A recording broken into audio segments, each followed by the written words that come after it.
ಗುರುದೇವಾಯ ಗುರುದೇವಾಯ ನಿಷ್ಪಕ್ಷ ಜ್ಞಾನ ನಿಷ್ಪಕ್ಷ ಸತ್ಯ ಜ್ಞಾನ ಅಮೃತ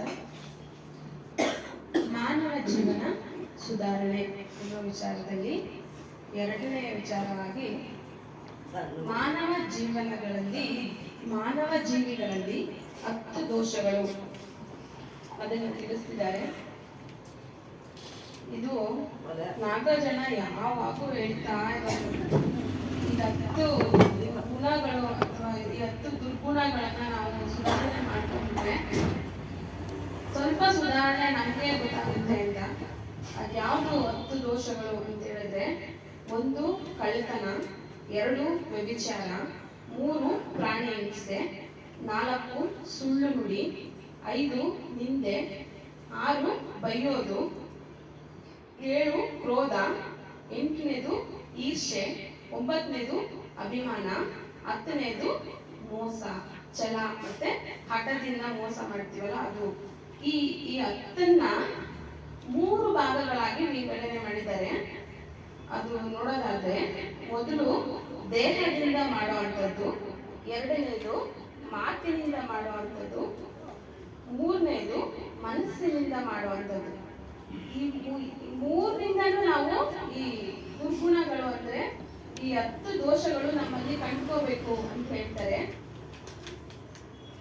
ದೇಹದಿಂದ ಕಳ್ಳತನ, ವ್ಯಭಿಚಾರ, ಹಿಂಸೆ ಮಾಡಬಾರ್ದು, ಮತ್ತೆ ಮಾತಿನಿಂದ ಸುಳ್ಳು ಹೇಳಬಾರ್ದು, ನಿಂದೆ ಮಾಡಬಾರ್ದು, ಬೈಯೋದು, ಜಗಳ ಆಡಬಾರ್ದು. ಇದು ಮನಸ್ಸಿಂದ ಅಂದ್ರೆ ಮನಸ್ಸಲ್ಲಿ ಕೋಪ, ದ್ವೇಷ ಮತ್ತೆ ಅಭಿಮಾನ ಮತ್ತೆ ಮೋಸ, ಇದು ಮನಸ್ಸಿಂದ. ಈ 3ನ್ನ ವಿಂಗಡಣೆ ಮಾಡಿ 3ನ್ನ ಸುಧಾರಣೆ ಮಾಡ್ಕೊಳ್ಳಿ ಅಂತ ಹೇಳ್ತಿದ್ದಾರೆ. ಅದರಲ್ಲಿ ಮೊದಲನೇದು ಒಂದೊಂದೇ ನೋಡೋದಾದ್ರೆ, 1 ಕಳ್ಳತನದ ವಿವರಣೆ. ದೇಹದಿಂದ ಪರರ ವಸ್ತುವನ್ನು ಕದಿಯುವುದು, ಇದನ್ನ ಕಳ್ಳತನ ಅಂತ ಹೇಳ್ತಾರೆ. ಪರರ ಶಬ್ದವನ್ನು ತನ್ನ ಹೆಸರಿನಲ್ಲಿ ಪ್ರಚಾರ ಮಾಡುವುದು. ವಚನ ಕಳ್ಳತನ, ಮನಸ್ಸಿನಲ್ಲಿ ದುರ್ಗುಣಗಳನ್ನಿಟ್ಟುಕೊಳ್ಳುವುದು, ಇದು ಮನಸ್ಸಿನ ಕಳ್ಳತನ. ಇವು ಕಳ್ಳತನದ ದೋಷಗಳು. ಇಲ್ಲಿ ದೇಹದಿಂದ ಕಳ್ಳತನ ಹೆಂಗ್ ಮಾಡೋದು ಅಂತ ಹೇಳಿದ್ರೆ, ಬೇರೆಯವರು ಅಂದ್ರೆ ವಿದ್ವಾನ್ಗಳು ಪಂಡಿತರು ಮಾಡಿದಂತಹ ಪದ ಬಳಕೆಯನ್ನ ನಾನು ಮಾಡಿದೆ ಅಂತೇಳಿ ಮಾಡುವಂಥದ್ದು.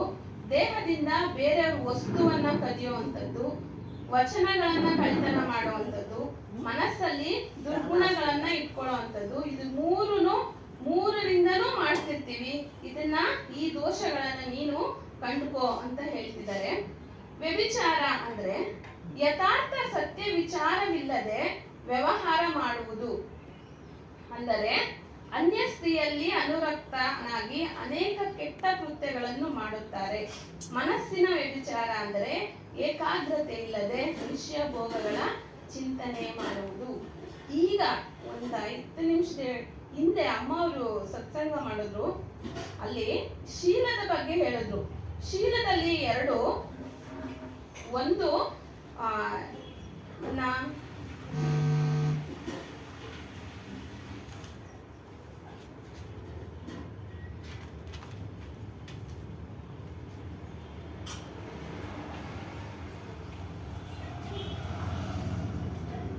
ಶೀಲ ಸ್ವಭಾವ ಅಂತ ಹೇಳಿದ್ರೆ ಅದರಲ್ಲಿ 2 ಇರುತ್ತೆ.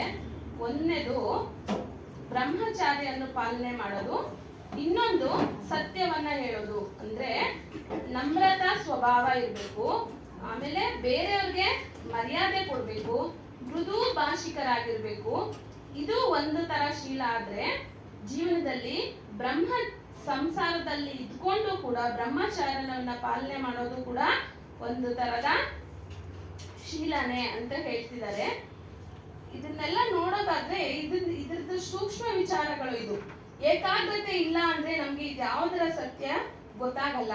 ಇದು ಮನಸ್ಸಿನ ವ್ಯಭಿಚಾರ. ಇವೆಲ್ಲ ತಿಳ್ಕೊಂಡಾಗ ಮನಸ್ಸಿಂದ ಯಾವ್ದು ವ್ಯಭಿಚಾರ ಆಗುತ್ತೆ, ದೇಹದಿಂದ ಯಾವ ತರ ಆಗುತ್ತೆ ಅನ್ನೋದನ್ನ ನಾವು ನಮ್ಮಲ್ಲಿ ನಾವೇ ವಿಚಾರ ವಿವೇಕ ಮಾಡ್ಕೋಬಹುದು ಅಂತ ತಿಳಿಸಿದ್ರು. ಮನಸ್ಸಿಗೆ ಬಂದ ಹಾಗೆ ವ್ಯವಹಾರ, ಖಾಲಿ ಮಾತನಾಡುವುದು, ವ್ಯರ್ಥ ಮಾತುಗಳನ್ನಾಡುವುದು, ಕೆಲಸಕ್ಕೆ ಬಾರದ ಮಾತುಗಳನ್ನಾಡುವುದು ಕೂಡ ವ್ಯಭಿಚಾರ ವ್ಯಭಿಚಾರನೆ ಅಂತ ಹೇಳ್ತಿದ್ದಾರೆ. ಮೂರನೇದು ಪ್ರಾಣಿ ಹಿಂಸೆ ಅಂದ್ರೆ ಇತರ ಜೀವಿಗಳನ್ನು ಕೈಗಳಿಂದ ಒಡೆಯುವುದು, ಕೊಲ್ಲುವುದು, ಸ್ವಾರ್ಥಕ್ಕೋಸ್ಕರ ಜೀವಿಗಳನ್ನು ಹಿಂಸಿಸಿ ದುಃಖಪಡಿಸುವುದು. ಇದು ದೇಹಕ್ಕೆ ಸಂಬಂಧಪಟ್ಟ ಪ್ರಾಣಿ ಹಿಂಸೆಗಳು. ಇದು ಮನಸ್ಸಿಗೆ ಸಂಬಂಧಪಟ್ಟ ಪ್ರಾಣಿ ಹಿಂಸೆಗಳು. ಯಾರಿಗಾದರೂ ನಮ್ಮ ಸ್ವಾರ್ಥಕ್ಕೋಸ್ಕರ ಮನಸ್ಸಿನಲ್ಲಿ ಹಿಂಸೆ ಮಾಡುವುದಕ್ಕಾಗಿ ಕೆಟ್ಟ ಚಿಂತನೆಗಳನ್ನು ಮಾಡುವುದು ಕೂಡ ಹಿಂಸೆನೆ. ಇದು ಮನಸ್ಸಿನ ಹಿಂಸೆ. ಇನ್ನು ವಚನದ ಹಿಂಸೆ ಮಾಡುವುದೆಂದರೆ ಮತ್ತೊಬ್ಬರಿಗೆ ಹಿಂಸೆ ಮಾಡಲು ದುರ್ಭಾಷೆಗಳನ್ನು ಆಡುವುದಲ್ಲದೆ ಬೇರೆಯವರಿಗೆ ಹಿಂಸೆ ಮಾಡಲು ಆಜ್ಞೆ ಮಾಡುವುದು ಕೂಡ ಪ್ರಾಣಿ ಹಿಂಸೆನೆ. ಇದು ವಚನ ಹಿಂಸೆ. ಇದು ಈ ತರ ಎಷ್ಟೋ ತರ ಹಿಂಸೆಗಳನ್ನ ಕೊಡ್ತಾ ಇರ್ತೀವಿ. ಇದನ್ನ ನೀನು ನಿನ್ನಲ್ಲೇ ನೀನು ತಿಳ್ಕೋ ಅಂತ ಹೇಳ್ತಿದ್ದಾರೆ. ಸುಳ್ಳು ನುಡಿ ಅಂದ್ರೆ ಅಸತ್ಯ ಭಾಷಣ, ಅಂದರೆ ಭ್ರಮೆಯ ಮಾತುಗಳನ್ನು ಹೇಳುವುದು, ತನ್ನ ಸ್ವಾರ್ಥಕ್ಕೋಸ್ಕರವಾಗಿ ಸುಳ್ಳು ಹೇಳಿ ಮೋಸ ಮಾಡುವುದು ಹಾಗೂ ಕಲ್ಪನೆಯ ಪ್ರಕಾರ ಮಾಡುವುದು, ಎಲ್ಲರನ್ನೂ ಮಾತಿನ ಬಲೆಯಲ್ಲಿ ಮೋಸಗೊಳಿಸುವುದು. ಇದು ಸುಳ್ಳು ನುಡಿ. ಅಂದ್ರೆ ಸುಳ್ಳು ನುಡಿ ಅಂದ್ರೆ ಕೆಲವರು ಮಾತಿಗೆ ಮರುಳಾಗಿ ನಾವು ಎಷ್ಟೋ ತಪ್ಪುಗಳನ್ನ ಮಾಡಿ ಗೊತ್ತಾಗಲ್ಲ ನಮ್ಗೆ, ತುಂಬಾ ಮುಂದೆ ಹೋದ್ಮೇಲೆ ಗೊತ್ತಾಯ್ತೆ ನಾನು ಅವ್ರ ಮಾತು ಕೇಳಬಾರ್ದಾಗಿತ್ತು, ಅವ್ರು ನನಗೆ ಮೋಸ ಮಾಡೋದಕ್ಕೆ ಹಿಂಗ್ ಮಾಡಿದ್ರು ಅಂತೆಲ್ಲ. ಆ ತರ ಬೇರೆಯವ್ರು ಮಾಡ್ತಾರೆ, ಆದ್ರೆ ನಾನು ಮಾಡ್ತಿದ್ದೀನ ಅಂತ ನೋಡ್ಕೋಬೇಕಾಗುತ್ತೆ. ನಮ್ಮನ್ನ ನೀನ್ ನೋಡ್ಕೊ ಅಂತ ಹೇಳ್ತಿದ್ದಾರೆ. ಇಲ್ಲಿ ನಿಂದೆ 5ನೇದು ಅಂದರೆ ಇಲ್ಲದನ್ನು ಆರೋಪಣೆ ಮಾಡಿ ಹೇಳುವುದು ಹಾಗೂ ಇಲ್ಲದ ಗುಣಗಳನ್ನು ದೋಷಗಳನ್ನು ಆರೋಪಣೆ ಮಾಡಿ ಹೇಳುವುದು, ಇದೂ ಸಹ ನಿಂದೆಯೇ. 6ನೇದು ಬೈಯುವುದು, ಅಂದರೆ ಬೇರೆಯವರನ್ನು ಬಾಯಿಗೆ ಬಂದ ಹಾಗೆ ಕೆಟ್ಟ ಶಬ್ದಗಳನ್ನು ಉಪಯೋಗಿಸಿ ಅವರಿಗೆ ದುಃಖವಾಗುವಂತೆ ಬೈಯುವುದು. 7ನೇದು ಕ್ರೋಧ, ಅಂದರೆ ಯಾವುದಾದರೂ ತನಗೆ ಅನುಕೂಲವೆಂದು ತಿಳಿದ ಪದಾರ್ಥದಲ್ಲಿ ಪ್ರತಿಕೂಲ ಪರಿಣಾಮ ಬಂದರೆ ಕ್ರೋಧ ಉಂಟಾಗುತ್ತದೆ. ಅದೆಲ್ಲ ಅಭಿಮಾನದ ಚಟ. ಇದರಿಂದಾಗಿ ಬಹಳ ಅನಾಹುತಗಳಾಗುತ್ತವೆ. ಕ್ರೋಧ ಬಂದ ಕೂಡಲೇ ಅವರಿಗೆ ಸ್ಮೃತಿಯೇ ಇರುವುದಿಲ್ಲ. ಇಂತಹ ಸಮಯದಲ್ಲಿ ಮಾಡದೇ ಇರುವ ಕೆಲಸವನ್ನೂ ಸಹ ಮಾಡಿಬಿಡುತ್ತಾರೆ, ಕೊನೆಗೆ ಪಶ್ಚಾತ್ತಾಪ ಪಡುತ್ತಾರೆ. ಇದು ಮನಸ್ಸಿನ ವಿಕಾರ ಚಟವಾಗಿದೆ. 8ನೇದು ಈರ್ಷೆ, ಅಂದರೆ ಹೊಟ್ಟೆ ಕಿಚ್ಚು. ತನಗಿಂತಲೂ ಮೇಲಾಗಿ ಬೇರೆಯವರು ಇರಬಾರದು. ಅಂದರೆ ಹಣದಲ್ಲಿ ಜನರು ತನಗಿಂತಲೂ ಬೇರೆಯವರು ಅಧಿಕವಾಗಿ ಕಂಡು ಬಂದರೆ ಅವರ ಮೇಲೆ ಹೊಟ್ಟೆ ಕಿಚ್ಚು ಪಡುವುದು ಮತ್ತು ಕೆಡಕು ಮಾಡುವುದಕ್ಕೆ ಕೆಟ್ಟ ಚಿಂತನೆಯನ್ನು ಮಾಡುವುದು. ಮತ್ತೆ 9ನೇದು ಅಭಿಮಾನ, ಅಂದರೆ ದೇಹ ಬದುಕೊಂಡು ಎಲ್ಲಾ ಪ್ರಾಣಿ ಪದಾರ್ಥಗಳಿವೆಯೋ ಅವು ನಾನು ನನ್ನದೆಂದು ಒಪ್ಪಿಕೊಂಡು ಅದರಲ್ಲಿ ಅಷ್ಟಮದಗಳಿಂದ ತಲ್ಲೀನರಾಗುವುದು. ಇದರಲ್ಲಿ 5 ಅಭಿಮಾನಗಳಿವೆ. ಮೊದಲನೆಯದು ವಿಶ್ವಾಭಿಮಾನ, ಅಂದರೆ ಸಂಸಾರ ಹಾಗೂ ಪ್ರಾಣಿ ಪದಾರ್ಥಗಳಲ್ಲಿ ತಾನು ತನ್ನದೆಂದು ನಿಶ್ಚಯ ಮಾಡುವುದು. 2ನೇದು ತೇಜಸ್, ಅಂದರೆ ಉಪಾಸಕರು ಉಪಾಸನಾ ಮಾರ್ಗದಲ್ಲಿ ಧ್ಯಾನ ಧಾರಣಾದಿಗಳನ್ನು ಮಾಡಿ ಸ್ವಪ್ನಾವಸ್ಥೆಯಲ್ಲಿ ದೇವತಾದಿ ದರ್ಶನಗಳನ್ನು ಕಂಡು ಅದರ ಅಭಿಮಾನ ನಿಶ್ಚಯ ಮಾಡುವುದು. 3ನೇದು ಪ್ರಾಗ್ಧ ಅಭಿಮಾನ, ಅಂದರೆ ಸೂಕ್ಷ್ಮ ರೂಪದಲ್ಲಿ ಅಗ್ನಿ ತತ್ವದ ಜ್ಯೋತಿ, ಆದಿರೂಪ ವಾಯುತತ್ವದ ಶಬ್ದ, ಆದಿಯಾಗಿ ಸ್ಪರ್ಶ, ಚಂಚಲ ವಾಯುವಿನ ಆನಂದಾದಿ ರಸ, ಅಂದರೆ ಅಮೃತ ರಸವೆಂದು, ಅಂದರೆ ನಾಲಿಗೆಯನ್ನು ಕಿರುನಾಲಿಗೆಯಲ್ಲಿಟ್ಟು ಜೊಲ್ಲು ರಸದ ಆಸ್ವಾದಿಸುತ್ತಾರೆ, ಇದೇ ಅಮೃತ ರಸವೆನ್ನುತ್ತಾರೆ. ಇದು ಪ್ರಾಗ್ಧ ಅಭಿಮಾನ. ಅಂದರೆ ಸಾಧನೆ ಮಾಡುವವರು, ಧ್ಯಾನ ಮಾಡುವವರು, ಗುರುಗಳಿಗೆಲ್ಲ ಇದರ ಅನುಭವ ಆಗಿರುತ್ತೆ. ಅವ್ರಿಗೂ ಕೂಡ ಇದ್ರದ್ದೊಂದು ಅಹಂಕಾರ ಇರುತ್ತೆ. ಈ ತರ ಅನುಭವಗಳಿಂದ ಅದನ್ನು ಕೂಡ ನೋಡ್ಕೋಬೇಕಾಗುತ್ತೆ ಅಂತ ಅದು ಆ ತರ ಅಭಿಮಾನನೂ ಇರುತ್ತೆ ಅಂತ ಹೇಳ್ತಿದ್ದಾರೆ. ಗಂಧ ಅಂದರೆ ರೇಚಕ, ಪೂರಕ, ಕುಂಭಕ, ಈ 3 ಮೂಗಿನಿಂದ ಕ್ರಿಯೆ ಮಾಡಿ ಅದರ ಅಭಿಮಾನವನ್ನು ಇಡುತ್ತಾರೆ. ಈ ಸೂಕ್ಷ್ಮ ಗಂಧ ವಿಷಯದ ಅಭಿಮಾನ ನಿಶ್ಚಯ ಮಾಡುತ್ತಾರೆ. ಇದೆಲ್ಲವೂ ಸೂಕ್ಷ್ಮ ವಿಷಯದ ಅಭಿಮಾನಕ್ಕೆ ಪ್ರಾಕಾಭಿಮಾನ ಎಂದು ಹೆಸರು. ಇದನ್ನ ಕೂಡ ನೋಡ್ಕೋ ಅಂತ ಹೇಳ್ತಾರೆ. ಪ್ರತ್ಯಗಾತ್ಮ ಅಂದ್ರೆ ಎಲ್ಲಾ ದೇಹದಲ್ಲಿಯೂ ಚೈತನ್ಯ ಜ್ಞಾನ ಸ್ವರೂಪವಾಗಿ ಒಂದೇ ಆತ್ಮ ನಿರಾಕಾರ ವ್ಯಾಪಕವಾಗಿ ಸೂತ್ರಮಣಿ ನ್ಯಾಯ ನಾನು ಇದ್ದೇನೆ ಎಂಬ ಅಭಿಮಾನ. 5ನೇದು ನಿರಂಜನ್ ಅಭಿಮಾನ ಅಂದ್ರೆ ಜಡ ಚೈತನ್ಯ ಎರಡೂ ಸೇರಿ ಒಂದೇ ಆತ್ಮವಾಗಿ ನಾನು ಇದ್ದೇನೆ ಎಂದು ನಿಶ್ಚಯ ಮಾಡಿ ಅದರಲ್ಲಿ ಅಭಿಮಾನದಿಂದ ಇರುವುದು. ಛಲ ಮತ್ತು ಮೋಸ.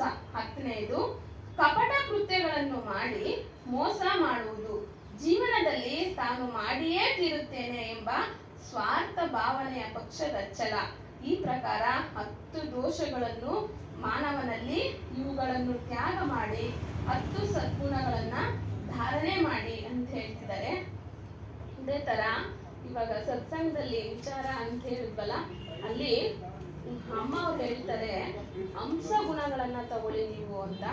ಅದು ಹಂಸ ಗುಣ ಯಾವುದು ಅಂತ ಹೇಳಿದ್ರೆ ದಯೆ, ಶೀಲ, ಸತ್ವ, ಧೀರ, ವಿಚಾರ, ಈ 5 ಕೂಡ ಹಂಸ ಗುಣಗಳು. ಇದನ್ನ ನಿಮ್ಮಲ್ಲಿ ಅಳವಡಿಸ್ಕೊಳ್ಳಿ. ಇದು ನಮ್ಗೆ ಪಂಚತತ್ವಗಳಿಂದನೂ ತತ್ವಗಳಿಂದನೇ ನಮ್ಗೆ ಇದರಿಂದ ಅಂದ್ರೆ ನೆಲ, ನೀರು, ಬೆಂಕಿ, ಗಾಳಿ, ಆಕಾಶ ಇವುಗಳಿಂದನೇ ಇದೇನೆ ನಮ್ಗೆ ತುಂಬಾ ಶುದ್ಧವಾದ ತತ್ವಗಳು. ಇದರಿಂದನೇ ನಮ್ಮ ದೇಹದಲ್ಲಿ ಕೆಲವು ಸತ್ವಗುಣಗಳ ಸ್ವಭಾವಗಳು ಇರ್ತವೆ ಅಂತ ಹೇಳ್ತಾರೆ. ಪೃಥ್ವಿಯಿಂದ ನಮ್ಗೆ ಸತ್ಯದ ಸ್ವಭಾವ ಬರುತ್ತೆ, ಮತ್ತೆ ಸಾಮಾನ್ಯ ವಾಯುವಿಂದ ಧೀರಜ್ ತತ್ವ ಬರುತ್ತೆ, ಮತ್ತೆ ಚಂಚಲ ವಾಯುವಿಂದ ದಯಾ ಸ್ವಭಾವ ಬರುತ್ತೆ. ಈ ತರ ಅಗ್ನಿಯಿಂದ ಶೀಲ ಸ್ವಭಾವವನ್ನ ಕಾಪಾಡ್ಕೋಬಹುದು. ಜಲ ತತ್ವದಿಂದ ವಿಚಾರ ಸ್ವಭಾವವನ್ನ ಜಾಸ್ತಿ ಮಾಡ್ಕೋಬಹುದು. ಈ ತರ ವಿಜ್ಞಾನ ಮತ್ತೆ ನಮ್ಮ ದೇಹಕ್ಕೆ ಲಿಂಕ್ ಸಿಗೋ ತರ ಒಂದು ತುಂಬಾ ಚೆನ್ನಾಗಿರೋ ವಿಚಾರವನ್ನ ಮಾಡಿದ್ರು. ಮುಂದಿನ ವಾರ ನೋಡೋಣ ಅಂತ ಹೇಳ್ತಾ ಈ ವಿಚಾರವನ್ನ ಇಲ್ಲಿಗೆ ಮುಗಿಸ್ತಾ ಇದ್ದೀನಿ. ಸದ್ಗುರು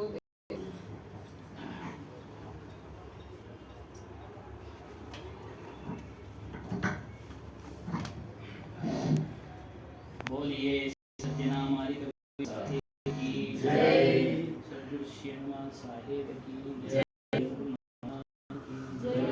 सर्व संत महंत की जय, पूज्य ಪ್ರದಸ್ಮರಣ ಸ್ವರೂಪದಂತ ಸದ್ಗುರು ಶ್ರೀ ಹನುಮಾನ್ ಸಾಹೇಬರ ದಿವ್ಯ ಚರಣಗಳು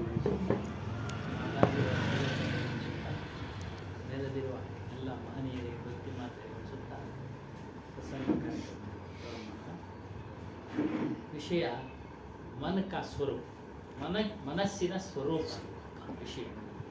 ಮನಸ್ಸು ಏನೇನು ಮಾಡುತ್ತೆ ಏನೇನಿಲ್ಲ ಅನ್ನೋದು ವಿಚಾರ ಬಗ್ಗೆ.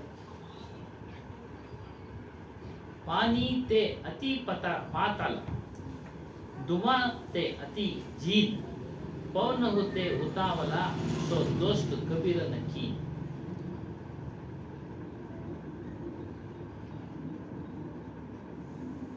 ಈ ನೀರು ಮತ್ತು ಹೊಗೆ ವಾಯು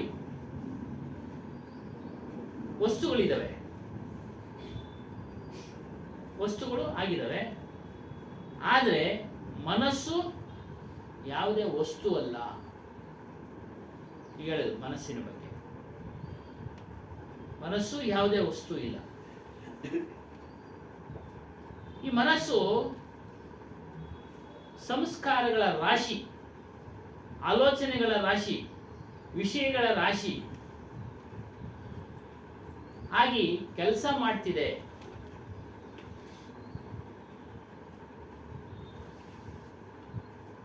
ಈ ಮನಸ್ಸಿನ ಸೂಕ್ಷ್ಮತೆ, ಚಂಚಲತೆ ಬಗ್ಗೆ ಈ ಸಾಕಿನಲ್ಲಿ ವಿವರಿಸಿದ್ದಾರೆ. ಮನಸ್ಸು ಒಂದು ಸಾಧನ. ನೋಡಿ, ಮನಸ್ಸಿಲ್ಲದೆ ಮನುಷ್ಯನು ಏನನ್ನೂ ಮಾಡಲಿಕ್ಕೆ ಸಾಧ್ಯ ಇಲ್ಲ. ಮನಸ್ಸೇ ಮುಖ್ಯ. ಮನಸ್ಸಿಗೆ ಪ್ರೇರಣೆ ಆದರೆ ಅವನು ಕೆಲಸ ಮಾಡಲಿಕ್ಕೆ ಸಾಧ್ಯ. ಯಾವುದಾದ್ರೂ ಕೆಲಸ ಮನಸ್ಸಿಗೆ ಪ್ರೇರಣೆ ಆಗಲಿಲ್ಲ ಅಂದರೆ ಅವನು ಯಾವ ಕೆಲಸನೂ ಮಾಡಲಿಕ್ಕೆ ಸಾಧ್ಯ ಇಲ್ಲ.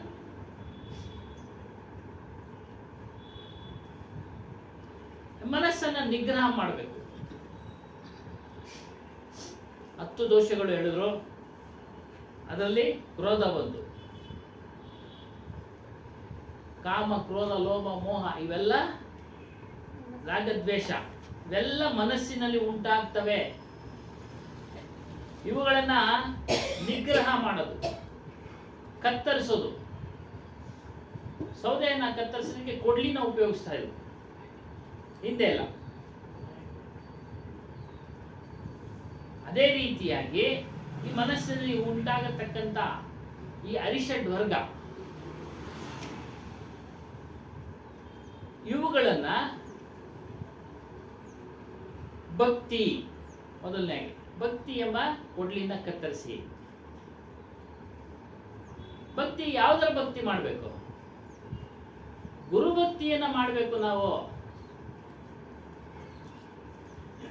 ದೇವಿ ದೇವತಾದಿಗಳ ಆರಾಧನೆ, ಪೂಜೆ, ಪುರಸ್ಕಾರ ಇವು ಭಕ್ತಿನೇ. ಇವುಗಳನ್ನ ಮಾಡೋದ್ರಿಂದ ಮನಸ್ಸಿನಲ್ಲಿ ಎದ್ದೇಳತಕ್ಕಂಥ ಅರಿಷಡ್ ವರ್ಗಗಳು ನನ್ನ ಕತ್ತರಿಸಿಕೆ ಹಾಕಲಿಕ್ಕೆ ಸಾಧ್ಯ ಇಲ್ಲ. ಯಾವಾಗ ಗುರು ಭಕ್ತಿಯನ್ನ ಮಾಡ್ತಾ ಇರ್ತೀವೋ ಗುರು ಆ ವಿಚಾರಗಳನ್ನ ತಿಳಿಸ್ತಾನೆ. ಈಗ 10 ದೋಷಗಳು ತಿಳಿಸಿದ್ರು, ಹಾಗೆ ಇಂತಿಂತ ಕೆಲಸ ಮನಸ್ಸು ಮಾಡಿಸುತ್ತಪ್ಪ, ಕಳ್ತನ ಮಾಡಿಸುತ್ತೆ, ವ್ಯಭಿಚಾರ ಮಾಡಿಸುತ್ತೆ, ನಿಂದೆ ಮಾಡಿಸುತ್ತೆ, ಕಲಹವು ಮಾಡಿಸುತ್ತೆ, ಎಲ್ಲ ಮನಸ್ಸಿನಲ್ಲಿ ಉಂಟಾಗದೆ.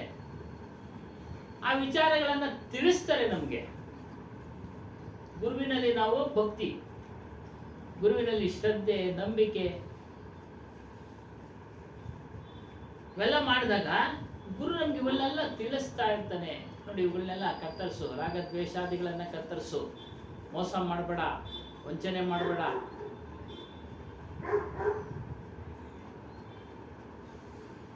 ಮತ್ತು ನಮಗೆ ಜ್ಞಾನವನ್ನ ಕೊಡ್ತಾನೆ, ವಿವೇಕವನ್ನ ಕೊಡ್ತಾನೆ, ಜ್ಞಾನವನ್ನ ಕೊಡ್ತಾನೆ. ನಮ್ಗೆ ಏನೇ ಹೊರಗಿನ ಜ್ಞಾನ ಗೊತ್ತಿದ್ದರೂ ಸಹ ಪ್ರಾಪಂಚಿಕ ಜ್ಞಾನ ಗೊತ್ತು, ವ್ಯಾವಹಾರಿಕ ಜ್ಞಾನ ಗೊತ್ತು, ಬೌದ್ಧಿಕ ಜ್ಞಾನ ಗೊತ್ತು, ಅವೆಲ್ಲವೂ ಜ್ಞಾನವೇ. ಅರಿವಿನ ಜ್ಞಾನ ಕೊಡ್ತಾನೆ, ಆತ್ಮಜ್ಞಾನ ಕೊಡ್ತಾನೆ. ಆ ಅರಿವಿನ ಜ್ಞಾನದಿಂದ, ಆ ವಿವೇಕದಿಂದ ನಾವು ಸತ್ಯಾಸತ್ಯಗಳನ್ನ ಪರಿಶೀಲನೆ ಮಾಡೋ ಒಂದು ಶಕ್ತಿಯನ್ನ ತಿಳಿಸ್ತಾನೆ. ನೀನೇ ಅದನ್ನು ಮಾಡಬೇಕು. ಗುರು ಕೇವಲ ತಿಳಿಸೋದು ಅಷ್ಟೇ ಕೆಲಸ, ಸೂಚನೆ ಕೊಡೋದು ಅಷ್ಟೇ ಕೆಲಸ, ವಿವೇಕವನ್ನ ಕೊಡೋದು ಅಷ್ಟೇ ಕೆಲಸ. ಆ ವಿವೇಕ ಎಂಬ ಜ್ಞಾನದಿಂದ ಸತ್ಯಾಸತ್ಯಗಳನ್ನ ಪರೀಕ್ಷೆ ಮಾಡು. ನಿನ್ನಲ್ಲಿ ಉಂಟಾಗತಕ್ಕಂಥ ದೋಷಗಳನ್ನ ಗಮನಿಸಿ ಅದನ್ನ ಕತ್ತರಿಸುವಂತನಾಗು, ನಾಶ ಮಾಡುವಂತನಾಗು.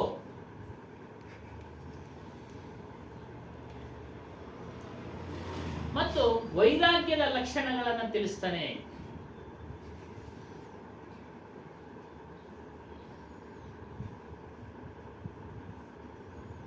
ಯಾವುದರ ಮೇಲೂ ಸಹ ಅತಿಯಾದ ರಾಗ, ದ್ವೇಷ ಇವುಗಳನ್ನ ಇಡಬೇಡ, ಅಹಂಕಾರವನ್ನ ಬಿಡಬೇಡ, ಮಮತೆಯನ್ನು ಇಟ್ಟುಕೊಳ್ಬೇಡ.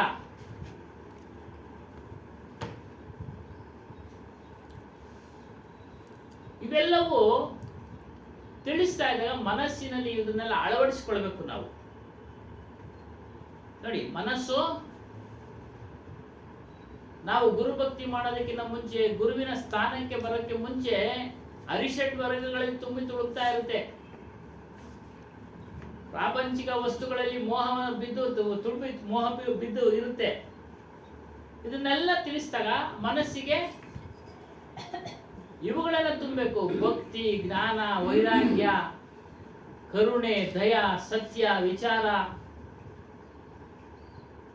ಅದನ್ನು ತಿಳಿಸೋದು ಯಾರು? ಸದ್ಗುರು. ಮನಸ್ಸಿಲ್ಲದೆ ಇದ್ರೆ ಮನುಷ್ಯನಿಂದ ಒಳ್ಳೆ ಕೆಲಸನೂ ಆಗೋದಿಲ್ಲ, ಕೆಟ್ಟ ಕೆಲಸನೂ ಆಗೋದಿಲ್ಲ. ಮನಸ್ಸಿನಿಂದನೇ ಈ ಭವಸಾಗರ ಉತ್ಪತ್ತಿಯಾಗಿರೋದು. ಭವಸಾಗರ ಉತ್ಪತ್ತಿಯಾಗಿರೋದು. ಭವಸಾಗರ ಅಂದ್ರೆ ಸಮುದ್ರ, ಭವ ಅಂದ್ರೆ ಹೆಂಡತಿ ಮಕ್ಕಳು ಸಂಸಾರ ಇವೆಲ್ಲ. ಅದೇ ಮನಸ್ಸಿನ ಮೂಲಕ ಈ ಭವಸಾಗರವನ್ನ ನೀನು ಒಣಗಿಸಿಕೊಳ್ಬೇಕಪ್ಪ. ನೀನು ಒಣಗಿಸಿಕೊಳ್ಬೇಕು. ಅದಕ್ಕೆ ಹೇಳಿದ್ದಾರೆ ಮನ ಏವ ಮನುಷ್ಯಾಣಂ ಕಾರಣಂ ಬಂಧ ಮೋಕ್ಷಾಯ. ಯಾರೋ ವಿದ್ವಾಂಸರು ಹೇಳಿದರು, ಜ್ಞಾನಿಗಳು ಹೇಳಿದರು, ಏನೋ ಮನಸ್ಸೇ ಕಾರಣ, ಬಂಧನಕ್ಕೂ ಮನಸ್ಸೇ ಕಾರಣ, ಮೋಕ್ಷಕ್ಕೂ ಕಾರಣ. ಯಾವಾಗ ಮನುಷ್ಯನ ಮನಸ್ಸು ದುರ್ವಿಚಾರಗಳನ್ನು ಅಳವಡಿಸಿಕೊಳ್ಳುತ್ತೋ ಬಂಧನಕ್ಕೆ ಕಾರಣವಾಯಿತು. ಸದ್ವಿಚಾರಗಳನ್ನು ಅಳವಡಿಸಿಕೊಂಡು ಸನ್ಮಾರ್ಗದಲ್ಲಿ ನಡೆಯತಕ್ಕಂತಾಯ್ತು ಮನಸ್ಸು, ಅವಾಗ ಮೋಕ್ಷಕ್ಕೆ ಕಾರಣವಾಯಿತು. ಮೋಕ್ಷಕ್ಕೆ ಕಾರಣವಾಯಿತು. ಮತ್ತು ವಿಷಯಾಸಕ್ತಗಳಲ್ಲಿ ಬಿದ್ದಿರುವುದು ಬಂಧನಕ್ಕೆ ಕಾರಣ ಆಯಿತು. ನಿರ್ವಿಷಯ, ವಿಷಯಾಸಕ್ತ ಅಂದ್ರೆ ಪಂಚ ವಿಷಯಗಳು, ಶಬ್ದ ಸ್ಪರ್ಶ ರೂಪ ರಸ ಗಂಧ, ಇವುಗಳಲ್ಲಿ ಮನಸ್ಸನ್ನ ತೊಡಗಿಸಿಕೊಂಡ ವ್ಯಕ್ತಿ ಬಂಧನಕ್ಕೆ ಒಳಗಾಗ್ತಾನೆ. ಅವುಗಳನ್ನ ನಿರ್ವಿಷಯ, ಎಷ್ಟು ಬೇಕೋ ಅಷ್ಟನ್ನು ತೆಗೆದುಕೊಳ್ಳೋದು. ಊಟ ಬೇಕು, ಅವಶ್ಯಕತೆ ಇದೆ. ರುಚಿ ಹಿಂದೆ ಹೋಗಿರ್ತಾರಲ್ಲ, ಇದೇ ಬೇಕು ನನಗೆ, ಈ ತರನೇ ಬೇಕು ಮಸಾಲೆ, ಅದು ಬಂಧನಕ್ಕೆ ಕಾರಣ ಆಗ್ತಿದೆ. ಅದು ಬಂಧನಕ್ಕೆ ಕಾರಣ. ಸಿಗೋದಿಲ್ಲ ಒಂದೊಂದು ಕಡೆ. ಹಾಗೇನ್ ಮಾಡ್ತಾರೆ, ಕಷ್ಟಪಟ್ಟು ಅದನ್ನ ಪಡೆಯೋದ್ರಲ್ಲಿ ತಮ್ಮ ಮನಸ್ಸನ್ನ ತೊಡಗಿಸಿಕೊಳ್ತಾರೆ, ತಮ್ಮನ್ನ ತಾವು ಮರೀತಾರೆ, ವಿಚಾರವನ್ನ ಮರೀತಾರೆ. ಬೇರೆಯವ್ರಿಗೆ ತೊಂದರೆ ಆದ್ರೂ ಸರಿ, ನಮ್ಗೆ ಇಂಥದ್ದೇ ಬೇಕು ಅನ್ನೋ ಒಂದು ನೋಡಿ, ಆ ತೊಂದರೆ ಆಗಿದ್ದೇನಾಯ್ತು, ಪಾಪಕಾರಿ ಆಯ್ತು, ಬಂಧನಕ್ಕೆ ಕಾರಣ ಆಯ್ತು. ಹೀಗೆ 5 ವಿಷಯಗಳಲ್ಲೂ ಸಹ ಮನುಷ್ಯನ ಮನಸ್ಸು ಒಂದಲ್ಲ ಒಂದು ಸಮಯದಲ್ಲಿ ತೊಡಗಿಸ್ಕೊಳ್ತಾ ಇದ್ರೆ ಬಂಧನಕ್ಕೆ ಕಾರಣ ಆಗೋಯ್ತು. ಬಂಧನಕ್ಕೆ ಕಾರಣ ಆಯ್ತು. ಮಾಂಸಾಹಾರನೇ ಬೇಕು ನನಗೆ ಅನ್ನೋರು ಇದ್ದಾರೆ ಇವತ್ತೊಂದು ದಿವಸ. ಅದಿಲ್ಲದೆ ಇದ್ರೆ ಆಗದೇ ಇಲ್ಲ. ಈಗಲೇನೋ ಅವಾಗಲಿಂದಾನು ಇದ್ದಾರೆ, ಈಗಿನ ಜಾಸ್ತಿ ಆಗ್ಬಿಟ್ಟಿದೆ. ಹೊರಗಡೆ ಹೋಗಿ ಊಟ ಮಾಡೋದು ವಾಟ್ಸಪ್ಗಳನ್ನ ಹಾಕ್ತಾ ಇರ್ತಾರೆ. ಅದು ತಿನ್ನೋರಿಗೆ, ಚಿಕನ್ ತಿನ್ನೋರಿಗೆ ಯಾವ ಮಟ್ಟದಲ್ಲಿ ಹೋಟ್ಲುಗಳಲ್ಲಿ ಮಡಗಿರ್ತಾರೆ. 2 ದಿನದ್ದು 3 ದಿನದ್ದು ಹುಳಗಳು ಬಿದ್ದಿರೋದೆಲ್ಲ ಮಡಗಿರ್ತಾರೆ. ನೋಡ್ತಾ ಇದ್ದೀವಿ ವಾಟ್ಸಪ್ ಎಲ್ಲ ಕವರ್ ಮಾಡಿದ್ರು. ಏನಕ್ಕೆ ಕಾಯಿಲೆಗಳು ಏನಕ್ಕೆ ಬರೋದು?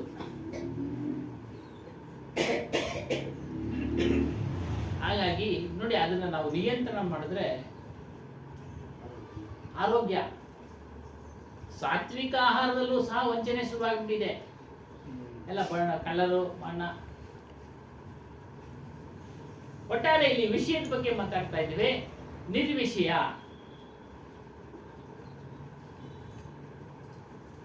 ಅಂದ್ರೆ ಆರೋಗ್ಯಕರವಾದ ಊಟವನ್ನು ಮಾಡೋದ್ರಿಂದ ಮನುಷ್ಯನ ಆರೋಗ್ಯನೂ ಚೆನ್ನಾಗಿರುತ್ತೆ, ಮನಸ್ಸು ಸಹ ಚೆನ್ನಾಗಿರುತ್ತೆ.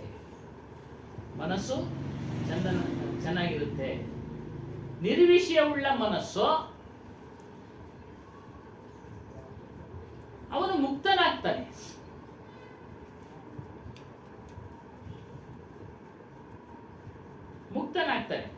ವಿಷಯಾಸಕ್ತವುಳ್ಳ ಮನುಷ್ಯನ ಮನಸ್ಸು ಯಾರೋ ಅವನು ಬಂಧನಕ್ಕೆ ಒಳಪಡ್ತಾನೆ. ಮನಸ್ಸಿಲ್ಲದೆ ಪ್ರಪಂಚನೇ ಇಲ್ಲ ಸ್ವಾಮಿ. ಹೇಗೆ ನೋಡಿ, ಹೆಂಡತಿ ಮಕ್ಕಳು ಅನ್ನೋದೊಂದು ಪ್ರಪಂಚ, ಸಣ್ಣ ಪ್ರಪಂಚ. ನನ್ನ ಹೆಂಡತಿ, ನನ್ನ ಮಕ್ಕಳು, ಇದು ಸಣ್ಣ. ಹೀಗೆ ಹಲವಾರು ಸಣ್ಣ ಸಣ್ಣ ಸಂಸಾರಗಳು ಸೇರಿ ಈ ಪ್ರಪಂಚ. ನಾವು 5 ಜನ ಈ ಪ್ರಪಂಚದಲ್ಲಿ ಇರೋದಕ್ಕೆ ಸಾಧ್ಯನಾ? ಇಲ್ಲ. ನೋಡಿ, ನಮ್ಗೆ ಬಂಧು ಬಳಗ ಇದ್ದಾರೆ, ಅವ್ರ ಹೆಂಡತಿ ಮಕ್ಕಳು, ಅವ್ರಿಗೆ ಹೀಗೆ ಸರಪಳಿ ಸ್ನೇಹಿತರು ಎಲ್ಲ. ಯಾವುದು ಮನಸ್ಸೇ ಮಾಡಿದ್ದು, ಮನಸ್ಸೇ ಮಾಡಿದ್ದು ಹೇಳಿದ್ರು ವಿಚಾರಗಳನ್ನ ಮಾತಾಡುವಾಗ ಸ್ನೇಹಿತರು. ಮನಸ್ಸೇ ಆಕರ್ಷಣೆ ಮಾಡೋದು.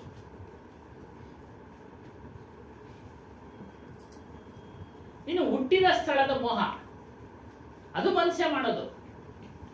ಆ ಸ್ಥಳನ ಬಿಟ್ಟು ಇರೋಕ್ಕೆ ಮನಸ್ಸಿಲ್ಲ. ಅಭಿಲಾಷ್ ಸಾಹೇಬ್ರು ನೋಡಿ, ಆ ಮೋಹನ ಬಿಡಬೇಕು, ಆಶ್ರಮದ ಮೋಹ ಬಿಡಬೇಕು ನಾವು. ನೋಡಿ ಎಲ್ಲಿಗೆ ಬರ್ತಾರೆ ವಿಚಾರ, ಓ ನಂದು ಆಶ್ರಮ. ಕಬೀರ್ನಾಥ್ ಸ್ವಾಮೀಜಿ ಆಶ್ರಮದಲ್ಲೂ ಅದೇ ಹೇಳಿದ್ರು, ಮೋಹವನ್ನು ಬಿಡಿ. ಎಲ್ಲ ಒಂದಲ್ಲ ಒಂದು ದಿನ ಬದಲಾವಣೆ ಆಗುತ್ತೆ. ವಿವರಣೆ ಕೊಡ್ತಾ ಇರ್ಬೇಕಾದ್ರೆ ಈ ಆಶ್ರಮದ ಬದಲಾವಣೆ ಆಗ್ಬಿಡುತ್ತವೆ ಅಂತ ಅವ್ರ ಆಶ್ರಮದ ಬಗ್ಗೆ ಹೇಳ್ತಾರೆ. ಅದೇ ವಿಚಾರನ ಅಭಿಲಾಷ್ ಸಾಹೇಬ್, ಆಶ್ರಮದ ಮೇಲೆ ಇರ್ತಕ್ಕಂಥ ಮೋಹವನ್ನ ಬಿಡಬೇಕು ನಾವು. ಹೆಂಡತಿ ಮಕ್ಕಳ ಮೇಲಿರೋ ಮೋಹವನ್ನ ಬಿಡೋದ್ರ ಜೊತೆಗೆ, ಜನ್ಮಸ್ಥಳದ ಮೋಹವನ್ನ ಬಿಡೋದ್ರ ಜೊತೆಗೆ, ಆಶ್ರಮದ ಮೇಲಿರ್ತಕ್ಕಂಥ ಮೋಹ, ಇದು ಮೂಲ. ಆಳವಾದ ಜ್ಞಾನಕ್ಕೆ ಹೋಗ್ತಾ ಹೋಗ್ತಾ ಇನ್ನ ಇದೆ. ನಾವೆಲ್ಲ ಮೊದಲನೇ ಮೆಟ್ಟಿಲಲ್ಲಿ ಇದ್ದೀವಿ ವಿಚಾರಗಳಲ್ಲಿ. ವಿಚಾರಗಳಲ್ಲಿ ಮೊದಲನೇ ಮೆಟ್ಟಿಲು ಅದೇ ಪ್ರಪಂಚ. ಸಾಧುಗಳದೇ ಒಂದು ಪ್ರಪಂಚ ಅಲ್ಲ ಆಶ್ರಮಗಳಲ್ಲಿ. ಒಬ್ಬರೊಬ್ರು ಅವರೇ ಬಿಟ್ಟಿರಕ್ಕೆ ಸಾಧ್ಯ ಇಲ್ಲ, ಆ ರೀತಿ ಮೋಹ ಆಗ್ಬಿಡುತ್ತೆ ಪರಸ್ಪರ. ಅದಕ್ಕೆ ಕಬೀರ್ ಸಾಹೇಬ್ರು ಒಂದು ಕಡೆ ಹೇಳಿದ್ದಾರೆ, ಸಾಧುವನ್ನ ಬಿಟ್ಟು ಹೋಗೋದಕ್ಕೆ ನನಗೆ ದುಃಖ ಆಗ್ತಾ ಇದೆ, ದುಃಖ ಆಗ್ತಿದೆ. ಯಾಕಂದ್ರೆ ಸಾಧು ಸಂಘ ಅಷ್ಟು ಅಮೂಲ್ಯವಾದದ್ದು. ಆದ್ರೆ ವಿಧಿ ಇಲ್ಲ, ಎಲ್ಲವನ್ನ ತೊರೆದು ಹೋಗಲೇಬೇಕು, ಎಲ್ಲವನ್ನ ತೊರೆದು ಹೋಗಲೇಬೇಕು. ಮೋಹವನ್ನ ಕಳೆದುಕೊಳ್ಳಲೇಬೇಕು. ಇದು ಪ್ರಪಂಚ. ಹೀಗೆ ಈ ಪ್ರಪಂಚವನ್ನು ಸಹ ಮನಸ್ಸಿನ ಮೂಲಕನೇ ರಚನೆ ಆಗಿದ್ದು. ಮನಸ್ಸಿಲ್ಲಿದ್ರೆ ಯಾರು ಇಷ್ಟಪಡ್ತಾರಲ್ಲ. ಮದುವೆ ಆಗ್ಬೇಕು ಅನ್ನೋ ಆಸೆ, ಸುಮ್ಮನೆ ಮೇಲ್ನೋಟಕ್ಕೆ ಮದುವೆ ಬೇಡ ಅನ್ನೋದು ಒಂದು ಗಂಭೀರಕ್ಕೆ, ಒಳಗಡೆ ಅವರು ಇವ್ರನ್ನ ಸ್ನೇಹಿತನ ನೋಡ್ತಾ ನೋಡ್ತಾ ಎಲ್ಲೋ ಒಂದ್ ಕಡೆ ಆಸೆ ಉತ್ಪತ್ತಿ ಆಗುತ್ತೆ. ಅಲ್ಲೋ ಮೇಡಮ್ ಅವರೇ, ಸಾಮಾನ್ಯ, ಅದು ನ್ಯಾಚುರಲ್, ಸ್ವಾಭಾವಿಕ, ಅದು ತಪ್ಪಲ್ಲ, ಅದು ತಪ್ಪಲ್ಲ. ಈ ರೀತಿ ಮನಸ್ಸಿನ ಮೂಲಕವೇ ಎಲ್ಲವೂ ರಚನೆ ಆಗಿರೋದು. ಮನುಷ್ಯ ಮಾಡೋ ವಸ್ತುಗಳು, ಮನುಷ್ಯ ಊಟ ಮಾಡೋ ವಸ್ತುಗಳು, ಉಪಯೋಗಿಸೋ ವಸ್ತುಗಳು, ಸಂಬಂಧಿಕರು, ಹೆಂಡತಿ ಮಕ್ಕಳು ಎಲ್ಲರೂ ಸಹ ಮನಸ್ಸಿನ. ಅವ್ರ ಮನಸ್ಸು ಇಷ್ಟಪಟ್ಟರೆ ಬಂಧು ಬಳಗನ ಕರೆದು ಆದರಿಸಿ ಗೌರವಿಸಿ ಮಾತಾಡೋದು. ಇಲ್ಲಾಂದ್ರೆ ಆದರ್ಸಲ್ಲ, ಗೌರವಿಸಲ್ಲ. ಸ್ವಂತ ತಮ್ಮ ಆದ್ರೂ ಕೂಡ ನಮ್ಗೇನು ಅಡ್ಜಸ್ಟ್ ಆಗಿಲ್ಲ ರೀ, ಅವರು ದೂರ ಇರ್ತಾರೆ ಅಲ್ಲ. ನೋಡ್ತಾ ಇದ್ದೀವಲ್ಲ ನಾವು, ಬಂಧು ಬಳಗ ಯಾರನ್ನಾಗಲಿ, ತಂದೆ ತಾಯಿ, ಇದೆಲ್ಲ ಸ್ವಾಭಾವಿಕ, ಏನು ಮಾಡಲಿಕ್ಕ. ಯಾಕಂದ್ರೆ ಗುಣದೋಷಗಳು ಹೇಳುತ್ತಲ್ಲ, ಆ ಗುಣದೋಷಗಳು ಇದ್ದಾಗ ನಮ್ಗೆ ಅವರು ಸರಿ ಹೊಂದೋದಿಲ್ಲ, ಹೋಲಿಕೆ ಆಗೋದಿಲ್ಲ ಅಂತೇಳಿ ಅವ್ರನ್ನ ದೂರ ಇರ್ತೀವಿ. ಯಾವುದು? ಮನಸ್ಸಿನ ಮೂಲಕ, ಮನಸ್ಸಿನ ಮೂಲಕ. ಅದರಿಂದ ವಿವೇಕವಂತನ ಕೆಲಸ ಏನು ಅಂತಂದ್ರೆ, ಏನೇನು ರಚನೆ ಮಾಡ್ಕೊಂಡಿದ್ದಾನೋ ಈ ಬಂಧು ಬಳಗ, ಈ ಪ್ರಪಂಚ ಆಯ್ತಲ್ಲ, ಅದನ್ನ ಶಾಂತವಾಗಿ ಇಡೋದಕ್ಕೆ ಪ್ರಯತ್ನ ಪಡ್ತಾನೆ, ಶಾಂತವಾಗಿ ಇಟ್ಕೊಳ್ತಾನೆ. ಶಾಂತವಾಗಿ. ವಿವೇಕವಾನ ಅಂದ್ರೆ ಜ್ಞಾನಿ. ಜ್ಞಾನಿ. ಆ ವಿವೇಕ ಎಲ್ಲಿ ಬರೋದು ನಮ್ಗೆ? ಸತ್ಸಂಗದಲ್ಲಿ. ಯಾವ್ದಾನ ಒಂದು ಫೋನ್ ಕೊಡಿ, ಗ್ರೂಪ್ ಹಾಕಿದ್ದೀನಿ, ಗ್ರೂಪ್ ಹಾಕಿದ್ದೀನಿ. ಸತ್ಸಂಗತ್ವೆ ನಿಸ್ಸಂಗತ್ವ, ನಿಸ್ಸಂಗತ್ವೆ ನಿರ್ಮೋಹತ್ವ, ನಿರ್ಮೋಹತ್ವೆ ನಿಶ್ಚಲತ್ವೆ ಜೀವನ್ಮುಕ್ತಿ. ಏನ್ ಸತ್ಸಂಗ ಅಂದ್ರೆ ಏನು ಅನ್ನೋದು ಪಾಯಿಂಟ್ ಪಾಯಿಂಟ್ ಅಲ್ಲಿ ಹಾಕಿದ್ದಾರೆ. ಈಗ ಹಾಕಿದೀನಿ ನೋಡಿ ಅಣ್ಣ. ಹಾಕವ್ರೆ.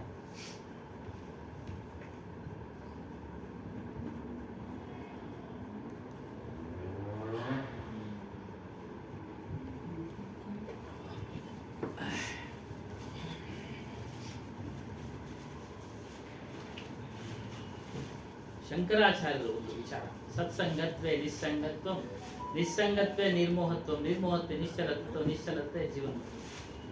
ಸತ್ಸಂಗದಿಂದ ಏನೇನಾಗತ್ತೆ? ಜ್ಞಾನದ ಉನ್ನತಿ ಆಗತ್ತೆ. ಯಾವಾಗ ಮನುಷ್ಯನಿಗೆ ಜ್ಞಾನದ ಉನ್ನತಿ ಆಗುತ್ತೋ ಅವನಿಗೆ ಎಲ್ಲರ ಜೊತೆಯಲ್ಲಿ ಶಾಂತಿಯಿಂದ ವ್ಯವಹರಿಸಲಿಕ್ಕೆ ಪ್ರಯತ್ನ ಪಡ್ತಾನೆ, ವ್ಯವಹರಿಸ್ತಾನೆ. ಮನೆಯಲ್ಲಾಗಲಿ ಹೊರಗಡೆ ಎಲ್ಲಾಗಲಿ ಎಲ್ಲೂ ಸಹ ಕಲಹ ಉಂಟು ಮಾಡ್ಕೊಳ್ಳೋದಿಲ್ಲ. ಅನಾವಶ್ಯಕವಾಗಿ ಯಾರೊಂದಿಗೂ ಮಾತನಾಡೋದಿಲ್ಲ. ಏನ್ ಮಾತನಾಡ್ಬೇಕಾದ್ರೂ ಯೋಚನೆ ಮಾಡಿ ಮಾತನಾಡಿ. ಸತ್ಸಂಗ ಕೇಳ್ತಾ ಕೇಳ್ತಾ ಅವನ ಜ್ಞಾನ ಪ್ರಗತಿ ಆಗ್ತಾ ಇರುತ್ತೆ. ದುಸ್ಸಂಗ ಮಾಡಲ್ಲ, ಕುಸ್ಸಂಗ ಮಾಡೋದಿಲ್ಲ ಅವನು. ಮತ್ತು ಸಾತ್ವಿಕತೆ ಬೆಳೆಯುತ್ತೆ, ಒಳ್ಳೆತನ ಬೆಳೆಯುತ್ತೆ ಅವನಲ್ಲಿ.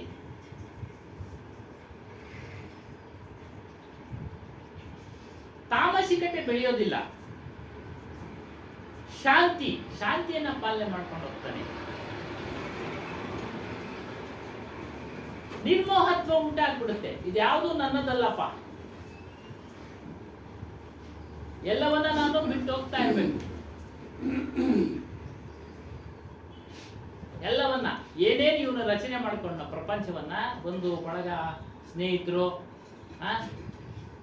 ಇವೆಲ್ಲದ ಮೇಲೆ ಮೋಹವನ್ನ ಬಿಡ್ತಾ ಹೋಗ್ತಾನೆ, ಸಂಪೂರ್ಣವಾಗಿ ಬಿಡ್ತಾನೆ.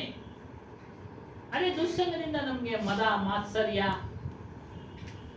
ಅಂದ್ರೆ ಅಸೂಯೆ, ಅಹಂಕಾರ, ಮದ, ಅಹಂಕಾರಗಳು. ಅದು 8 ರೀತಿಯ ಮದ: ಯೌವನ ಮದ, ಐಶ್ವರ್ಯ ಮದ, ಸ್ತ್ರೀ ಮದ, ಪುತ್ರ ಮದ, ಪದವಿ ಮದ. ಹೀಗೆ ಎಲ್ಲಾ ಮದಗಳು ಉತ್ಪತ್ತಿ ಆಗ್ಬಿಡ್ತವೆ. ಸೌಂದರ್ಯ ಮದ,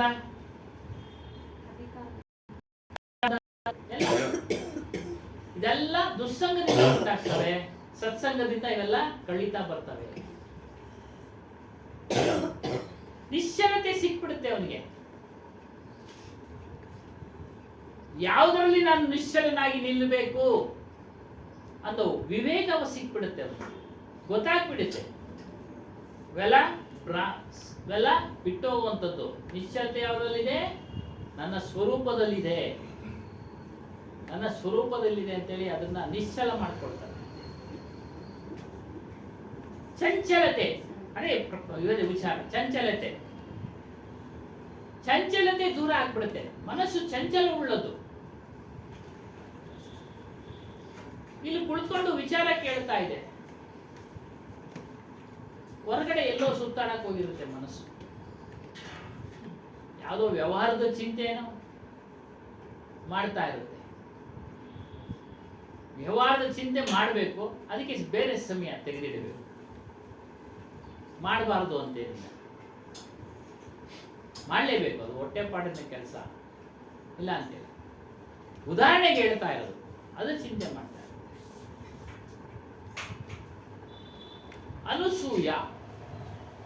ಅಸೂಯೆ ಇಲ್ಲದೆ ಇರೋದೇ ಅನಸೂಯ.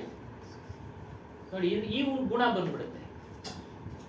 ಯಾರ ಮೇಲೂ ಅಸೂಯೆ ಪಡ್ಲಿಕ್ಕೆ ಹೋಗೋದಿಲ್ಲ, ಯಾರ ಮೇಲೂ ಅಸೂಯೆ ಪಡಕ್ಕೆ ಹೋಗೋದಿಲ್ಲ. ಮತ್ತು ಸತ್ಸಂಗ ಕೇಳೋದ್ರಲ್ಲಿ ಅನಾಯಾಸ, ಸೋಮಾರಿತನ ಇರೋದಿಲ್ಲ, ದೂರ ಆಗ್ಬಿಡುತ್ತೆ. ಕೇಳ್ತಾ ಸೌಜನ್ಯ ಬಂದ್ಬಿಡುತ್ತೆ. ಎಲ್ಲರನ್ನ ಪ್ರೀತಿಯಿಂದ ಮಾತನಾಡಿಸೋದು ಸೌಜನ್ಯ, ಹಿರಿಯರಿಗೆ ಗೌರವ ಕೊಡೋದು ಸೌಜನ್ಯ, ಗುರು ಹಿರಿಯರಿಗೆ ಇದೆಲ್ಲ ಬಂದ್ಬಿಡುತ್ತೆ ಸತ್ಸಂಗದಿಂದ. ಯಾಕೆ ತಿಳಿಸ್ತಾ ಇರ್ತಾರಲ್ಲ. ಮತ್ತು ಸತ್ಕಾರ್ಯವನ್ನ ಮಾಡತಕ್ಕಂತ ಮನಸ್ಸು ಉಂಟಾಗ್ಬಿಡುತ್ತೆ. ಸತ್ಕಾರ್ಯ, ಒಂದು ದಾನ ಮಾಡೋದಾಗ್ಲಿ, ಒಂದು ಆಶ್ರಮಕ್ಕೋ, ಒಂದು ಇದಕ್ಕೋ, ಒಂದು ಅನ್ನದಾನಕ್ಕೆ, ಒಟ್ಟಿನಾಗೆ ದಾನ ಸತ್ಕಾರ್ಯ. ಒಂದು ಗುರು ಪೂಜೆ ಸತ್ಕಾರ್ಯ, ಗುರುಭಕ್ತಿ ಮಾಡೋದು ಸತ್ಕಾರ್ಯ, ಗುರು ಪೂಜೆ ವ್ಯವಸ್ಥೆ ಮಾಡೋದು ಸತ್ಕಾರ್ಯ, ಬೇರೆದು ಸತ್ಕಾರ್ಯವೇ. ಇದು ಬಿಡುಗಡೆ ಮಾಡತಕ್ಕಂಥ ಸತ್ಕಾರ್ಯ, ಅದು ಬಂಧನಕ್ಕೆ ಒಳಪಡಿಸತಕ್ಕಂಥ ಸತ್ಕಾರ್ಯ.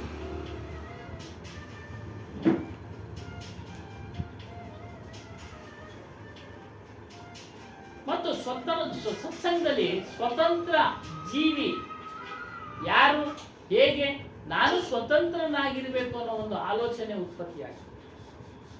ಸ್ವತಂತ್ರನಾಗೋದಕ್ಕೆ ಪ್ರಯತ್ನ ಪಡ್ತಾ ಇರ್ತಾರೆ. ನಾವ್ಯಾರು ಸ್ವತಂತ್ರರಲ್ಲ, ಎಲ್ಲರೂ ಪರತಂತ್ರರೇ.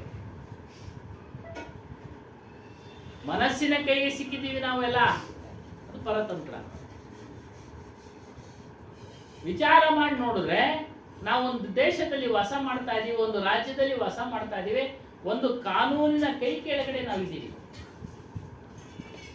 ಕಾನೂನು ಬಾಹಿರ ಚಟುವಟಿಕೆಗಳನ್ನ ಮಾಡೋಕ್ಕಾಗೋದಿಲ್ಲ ನಾವು. ಯಾಕೆ? ಮಾಡಬಾರದು ಅಂತ ನಿಷೇಧ ಮಾಡಿದ್ದಾರೆ.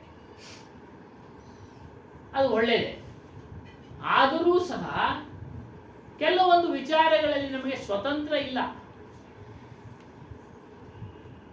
ಸ್ವತಂತ್ರ ಇಲ್ಲ, ಅವೆಲ್ಲ ಮಾಡಬಾರ್ದು ಅಂತ ಒಳ್ಳೆಯದು, ಅದನ್ನ ಸ್ವೀಕಾರ ಮಾಡಬೇಕು ನಾವು. ಒಟ್ಟಾರೆ ನಾವು ಸ್ವತಂತ್ರರು ಯಾರು, ಹೇಗೆ ಅನ್ನೋ ಒಂದು ವಿಚಾರ ಸತ್ಸಂಗದಲ್ಲಿ ಸಿಗುತ್ತೆ. ಸಂವಾದ ನೋಡಿ, ಪ್ರಶ್ನೋತ್ತರ, ಸಂವಾದ, ಒಳ್ಳೆ ವಿಚಾರಗಳ ಬಗ್ಗೆ ಪ್ರಶ್ನೋತ್ತರ, ಇದು ಸಂವಾದ ಆಗ್ತದೆ, ನಡೀತಾ ಇದೆ. ಸಂಶಯ ಬಂದಾಗ ಕೇಳೋದು, ಅದಕ್ಕೆ ಉತ್ತರ, ಯಾರ್ಯಾರು ಏನೇನೋ ಗೊತ್ತಿರೋದು ಹೇಳ್ತಾ ಇರ್ತಾರಲ್ಲ, ಅದು ಸಂವಾದ.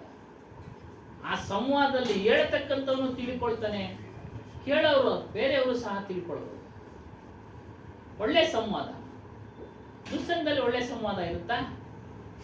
ಇಲ್ಲ, ಬೇರೆ ಬೇರೆ ಸಂವಾದ, ಬೇರೆ ಬೇರೆ ವಿಚಾರಗಳು. ಸಾತ್ವಿಕ ಆಹಾರ ತಿಳಿಸ್ತಾರೆ, ಸಾತ್ವಿಕ ಆಹಾರ ತೆಗೆದುಕೋ, ಹಿಂಸೆಯಿಂದ ಮಾಡಿರ್ತಕ್ಕಂಥ ಆಹಾರವನ್ನ ತೆಗೆದುಕೊಳ್ಬೇಡ, ಅದು ನಿಮಗೆ ದುಃಖ ಕೊಡುತ್ತೆ. ದಯೆ ಹೇಳಿದ್ರು, ದಯೆ, ಕರುಣೆ, ಕ್ಷಮ ಇವೆಲ್ಲ ಅಂಶ ಜೀವಿಯ ಗುಣಗಳು, ಸತ್ಯ.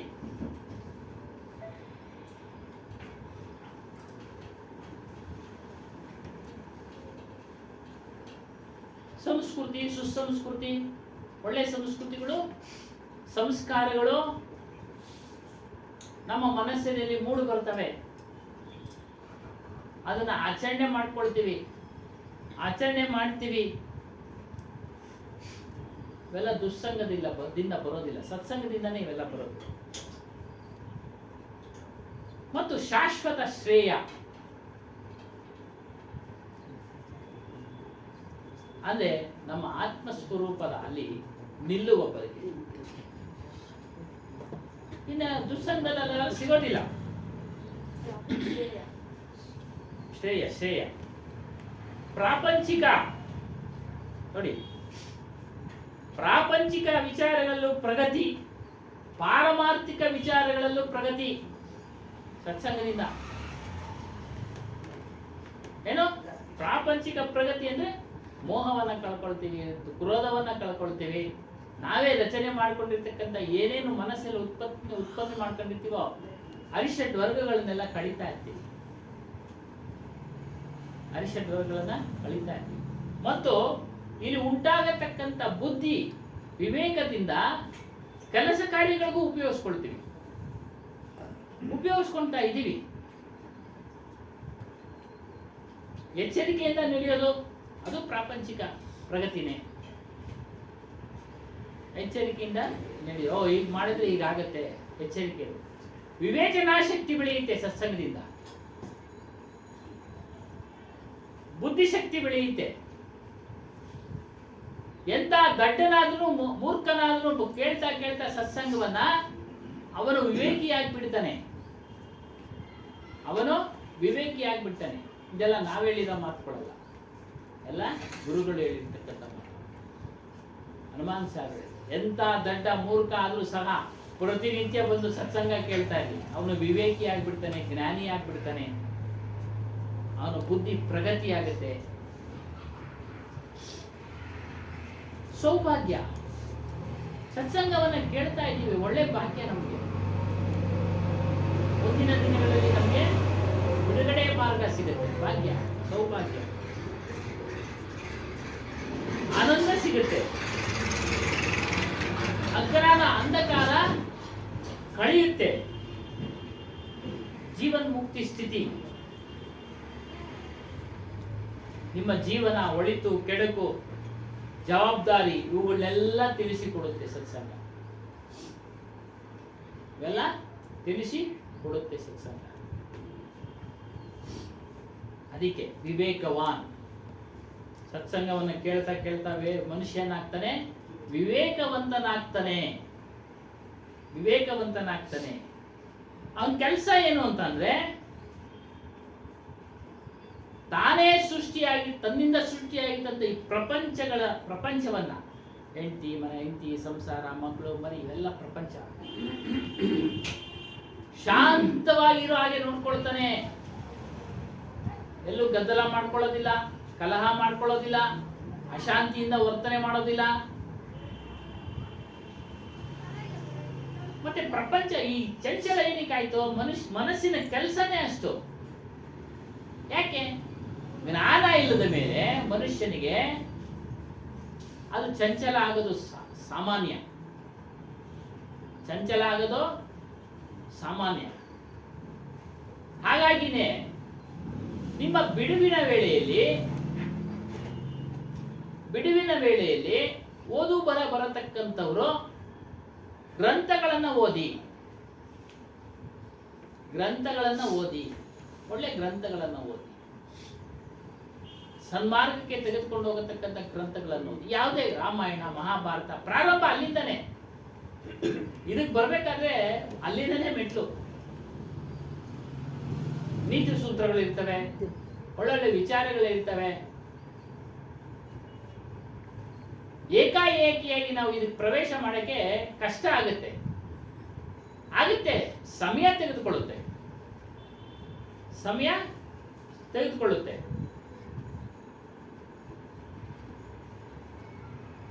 ಈ ಅಜ್ಞಾನಿಗಳು ಈ ಮನಸ್ಸಿನಲ್ಲಿ ಚಂಚಲತೆ ಉಂಟಾಗುತ್ತೋ, ದುಸ್ಸಂಗದಲ್ಲಿ ವ್ಯವಹರಿಸಿದ ಇವುಗಳೇ ಆನಂದ ಅಂತ ತಿಳ್ಕೊಂಡ್ಬಿಟ್ಟಿದ್ದಾರೆ. ಅವೆಲ್ಲ ಕ್ಷಣಿಕವಾದ ಆನಂದ, ಕೆಲವೇ ದಿನಗಳಿರ್ತಕ್ಕಂಥ ಆನಂದ. ಶಾಶ್ವತವಾದ ಆನಂದವಲ್ಲ ಅವೆಲ್ಲ. ಮತ್ತು ಅವುಗಳ ಹಿಂದೆ ದುಃಖ ಇದೆ. ಮನಸ್ಸನ್ನ ಯಾವ ರೀತಿ ನಾವು ನಿಯಂತ್ರಣಕ್ಕೆ ತರೋದು?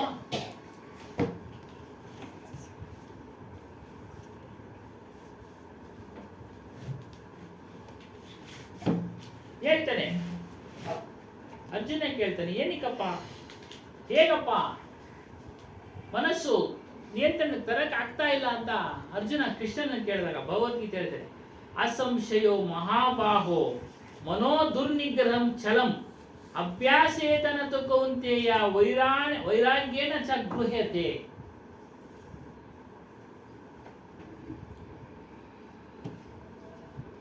ಮನಸ್ಸು ಚಂಚಲ ಸ್ವಭಾವ, ಅದು ಸ್ವಭಾವನೇ ಅಷ್ಟಪ್ಪ.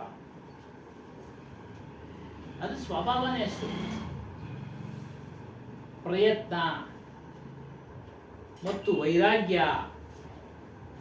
ಅವುಗಳಿಂದ ನೀನು ಮನಸ್ಸನ್ನ ನಿಯಂತ್ರಣಕ್ಕೆ ತರಬಹುದು. ನಿಯಂತ್ರಣಕ್ಕೆ ಬಂದೇ ಬರುತ್ತೆ. ಪ್ರಯತ್ನ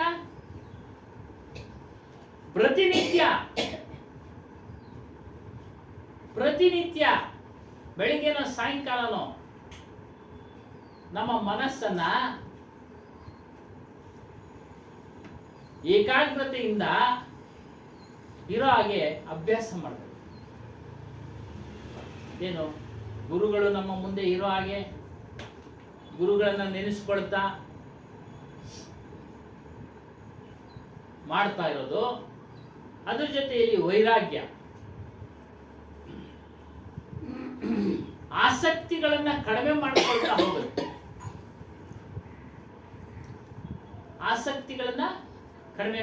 ಹೋಗೋದು. ಬಯಕೆಗಳನ್ನ ಕಡಿಮೆ ಮಾಡ್ಕೊಳ್ತಾ ಹೋಗೋದು.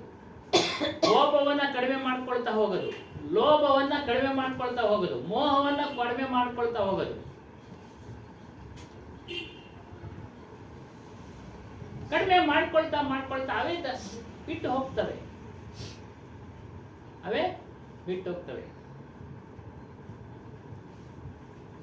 ಬೇಸಿಗೆ ಕಾಲದಲ್ಲಿ ಒಂದೇ ದಿನಕ್ಕೆ ನೀರು ಒಣಗೋಗೋದಿಲ್ಲ ನೋಡಿ. ಸುಕಾಯ ಒಣಗಿಸ್ಬೇಕು ಅಂತ ಒಂದೇ ದಿನಕ್ಕೆ ನೀರು ಒಣಗೋಗುತ್ತೆ. ಒಂದು ಹಳ್ಳದ ನೀರು ಕ್ರಮೇಣ ಒಣಗೋಗುತ್ತೆ. ಹಾಗೆ ಕ್ರಮೇಣ ಕ್ರಮೇಣ ಕ್ರಮೇಣ ನಮಗೆ ಪೂರ್ಣವಾಗಿ ಇಲ್ದಂಗಾಗುತ್ತೆ ಇವೆಲ್ಲವೂ. ಇದೇ ವೈರಾಗ್ಯ.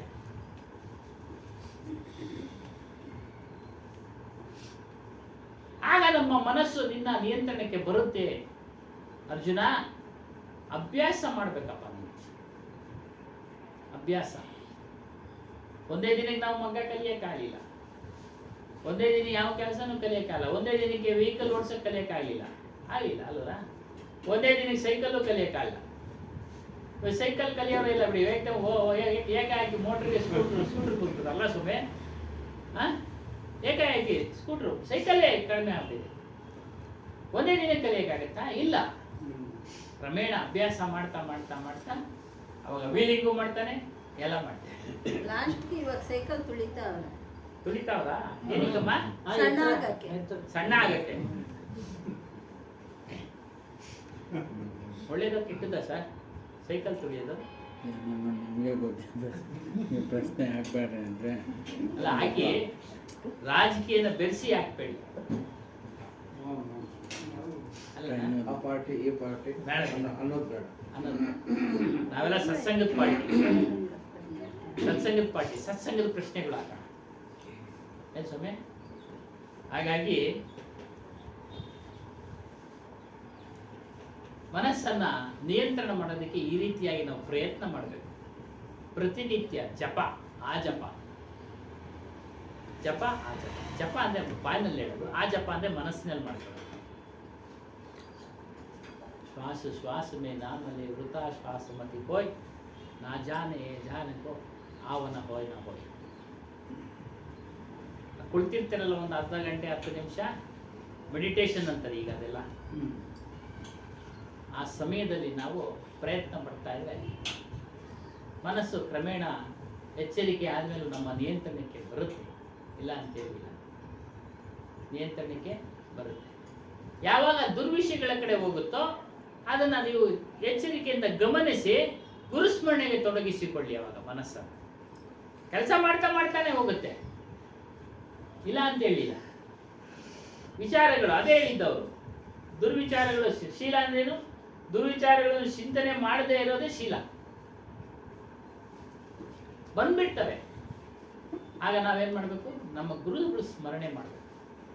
ನಮ್ಮ ಗುರುಗಳು ಕೊಟ್ಟಿರ್ತಕ್ಕಂಥ ಮಂತ್ರವನ್ನ ಜಪ ಮಾಡಬೇಕು.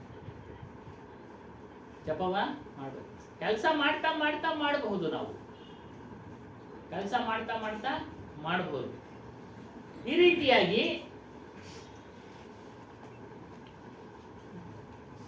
ಮನಸ್ಸನ್ನ ನಿಯಂತ್ರಣ ಮಾಡಿ. ಮನಸ್ಸಿನ ಸ್ವರೂಪ ಏನು? ಒಳ್ಳೇದು ಮಾಡಿಸುತ್ತೆ, ಕೆಟ್ಟದ್ದು ಮಾಡಿಸುತ್ತೆ. ಮನಸ್ಸಿನಲ್ಲಿ ಅರಿಷಡ್ ವರ್ಗಗಳು ಸಹ ಉತ್ಪತ್ತಿ ಆಗ್ತವೆ. ಅದೇ ಮನಸ್ಸಿನಲ್ಲಿ ಹಂಸ ಗುಣಗಳು ಸಹ ಉತ್ಪತ್ತಿ ಆಗ್ತವೆ. ಯಾವುದು? ಸತ್ಯ, ಶೀಲ, ನ್ಯಾಯ, ದಯೆ, ಕರುಣೆ, ವಿಚಾರ, ವೈರಾಗ್ಯ, ಹಂಸ ಗುಣಗಳು. ಎರಡು ಮನಸ್ಸಿನಲ್ಲೇ, ಒಬ್ಬ ಮನುಷ್ಯನಲ್ಲೇ ಮನಸ್ಸಿನಲ್ಲೇ ಉತ್ಪತ್ತಿ ಆಗಲು. ಅದೇ ರೀತಿ ಅವರವರ ಮನುಷ್ಯರ ಮನಸ್ಸಿನಲ್ಲಿ ಎರಡೂ ಉತ್ಪತ್ತಿ ಆಗ್ತವೆ. ಈ ಹಂಸ ಗುಣಗಳು ಉತ್ಪತ್ತಿ ಆಗೋದಕ್ಕೆ ಸತ್ಸಂಗ ಬೇಕು. ಆ ಕಾಮ ಕ್ರೋಧ ಲೋಭ ಉತ್ಪತ್ತಿ ಆಗಿಕ್ಕೆ ಪ್ರಪಂಚದಲ್ಲಿರ್ತಕ್ಕಂಥ ಜನರ ಲಕ್ಷಣಗಳನ್ನು ನೋಡಿ ಉತ್ಪತ್ತಿ ಆಗ್ಬಿಡ್ತವೆ. ಏನ್ ಸ್ವಾಮಿ?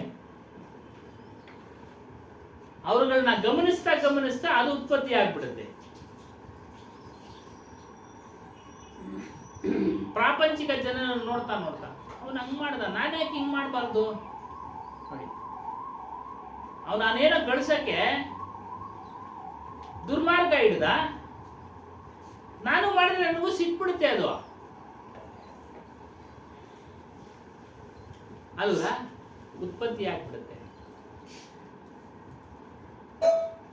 ಅದೇ ರೀತಿಯಾಗಿ ಸತ್ಸಂಗದಲ್ಲಿ ನಾವು ಭಾಗವಹಿಸಿ ಸತ್ಸಂಗವನ್ನು ಕೇಳ್ತಾ ಇದ್ದಾಗ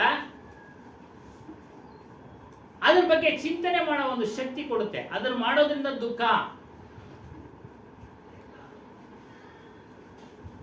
ಅದನ್ನು ಬಿಡಬೇಕು.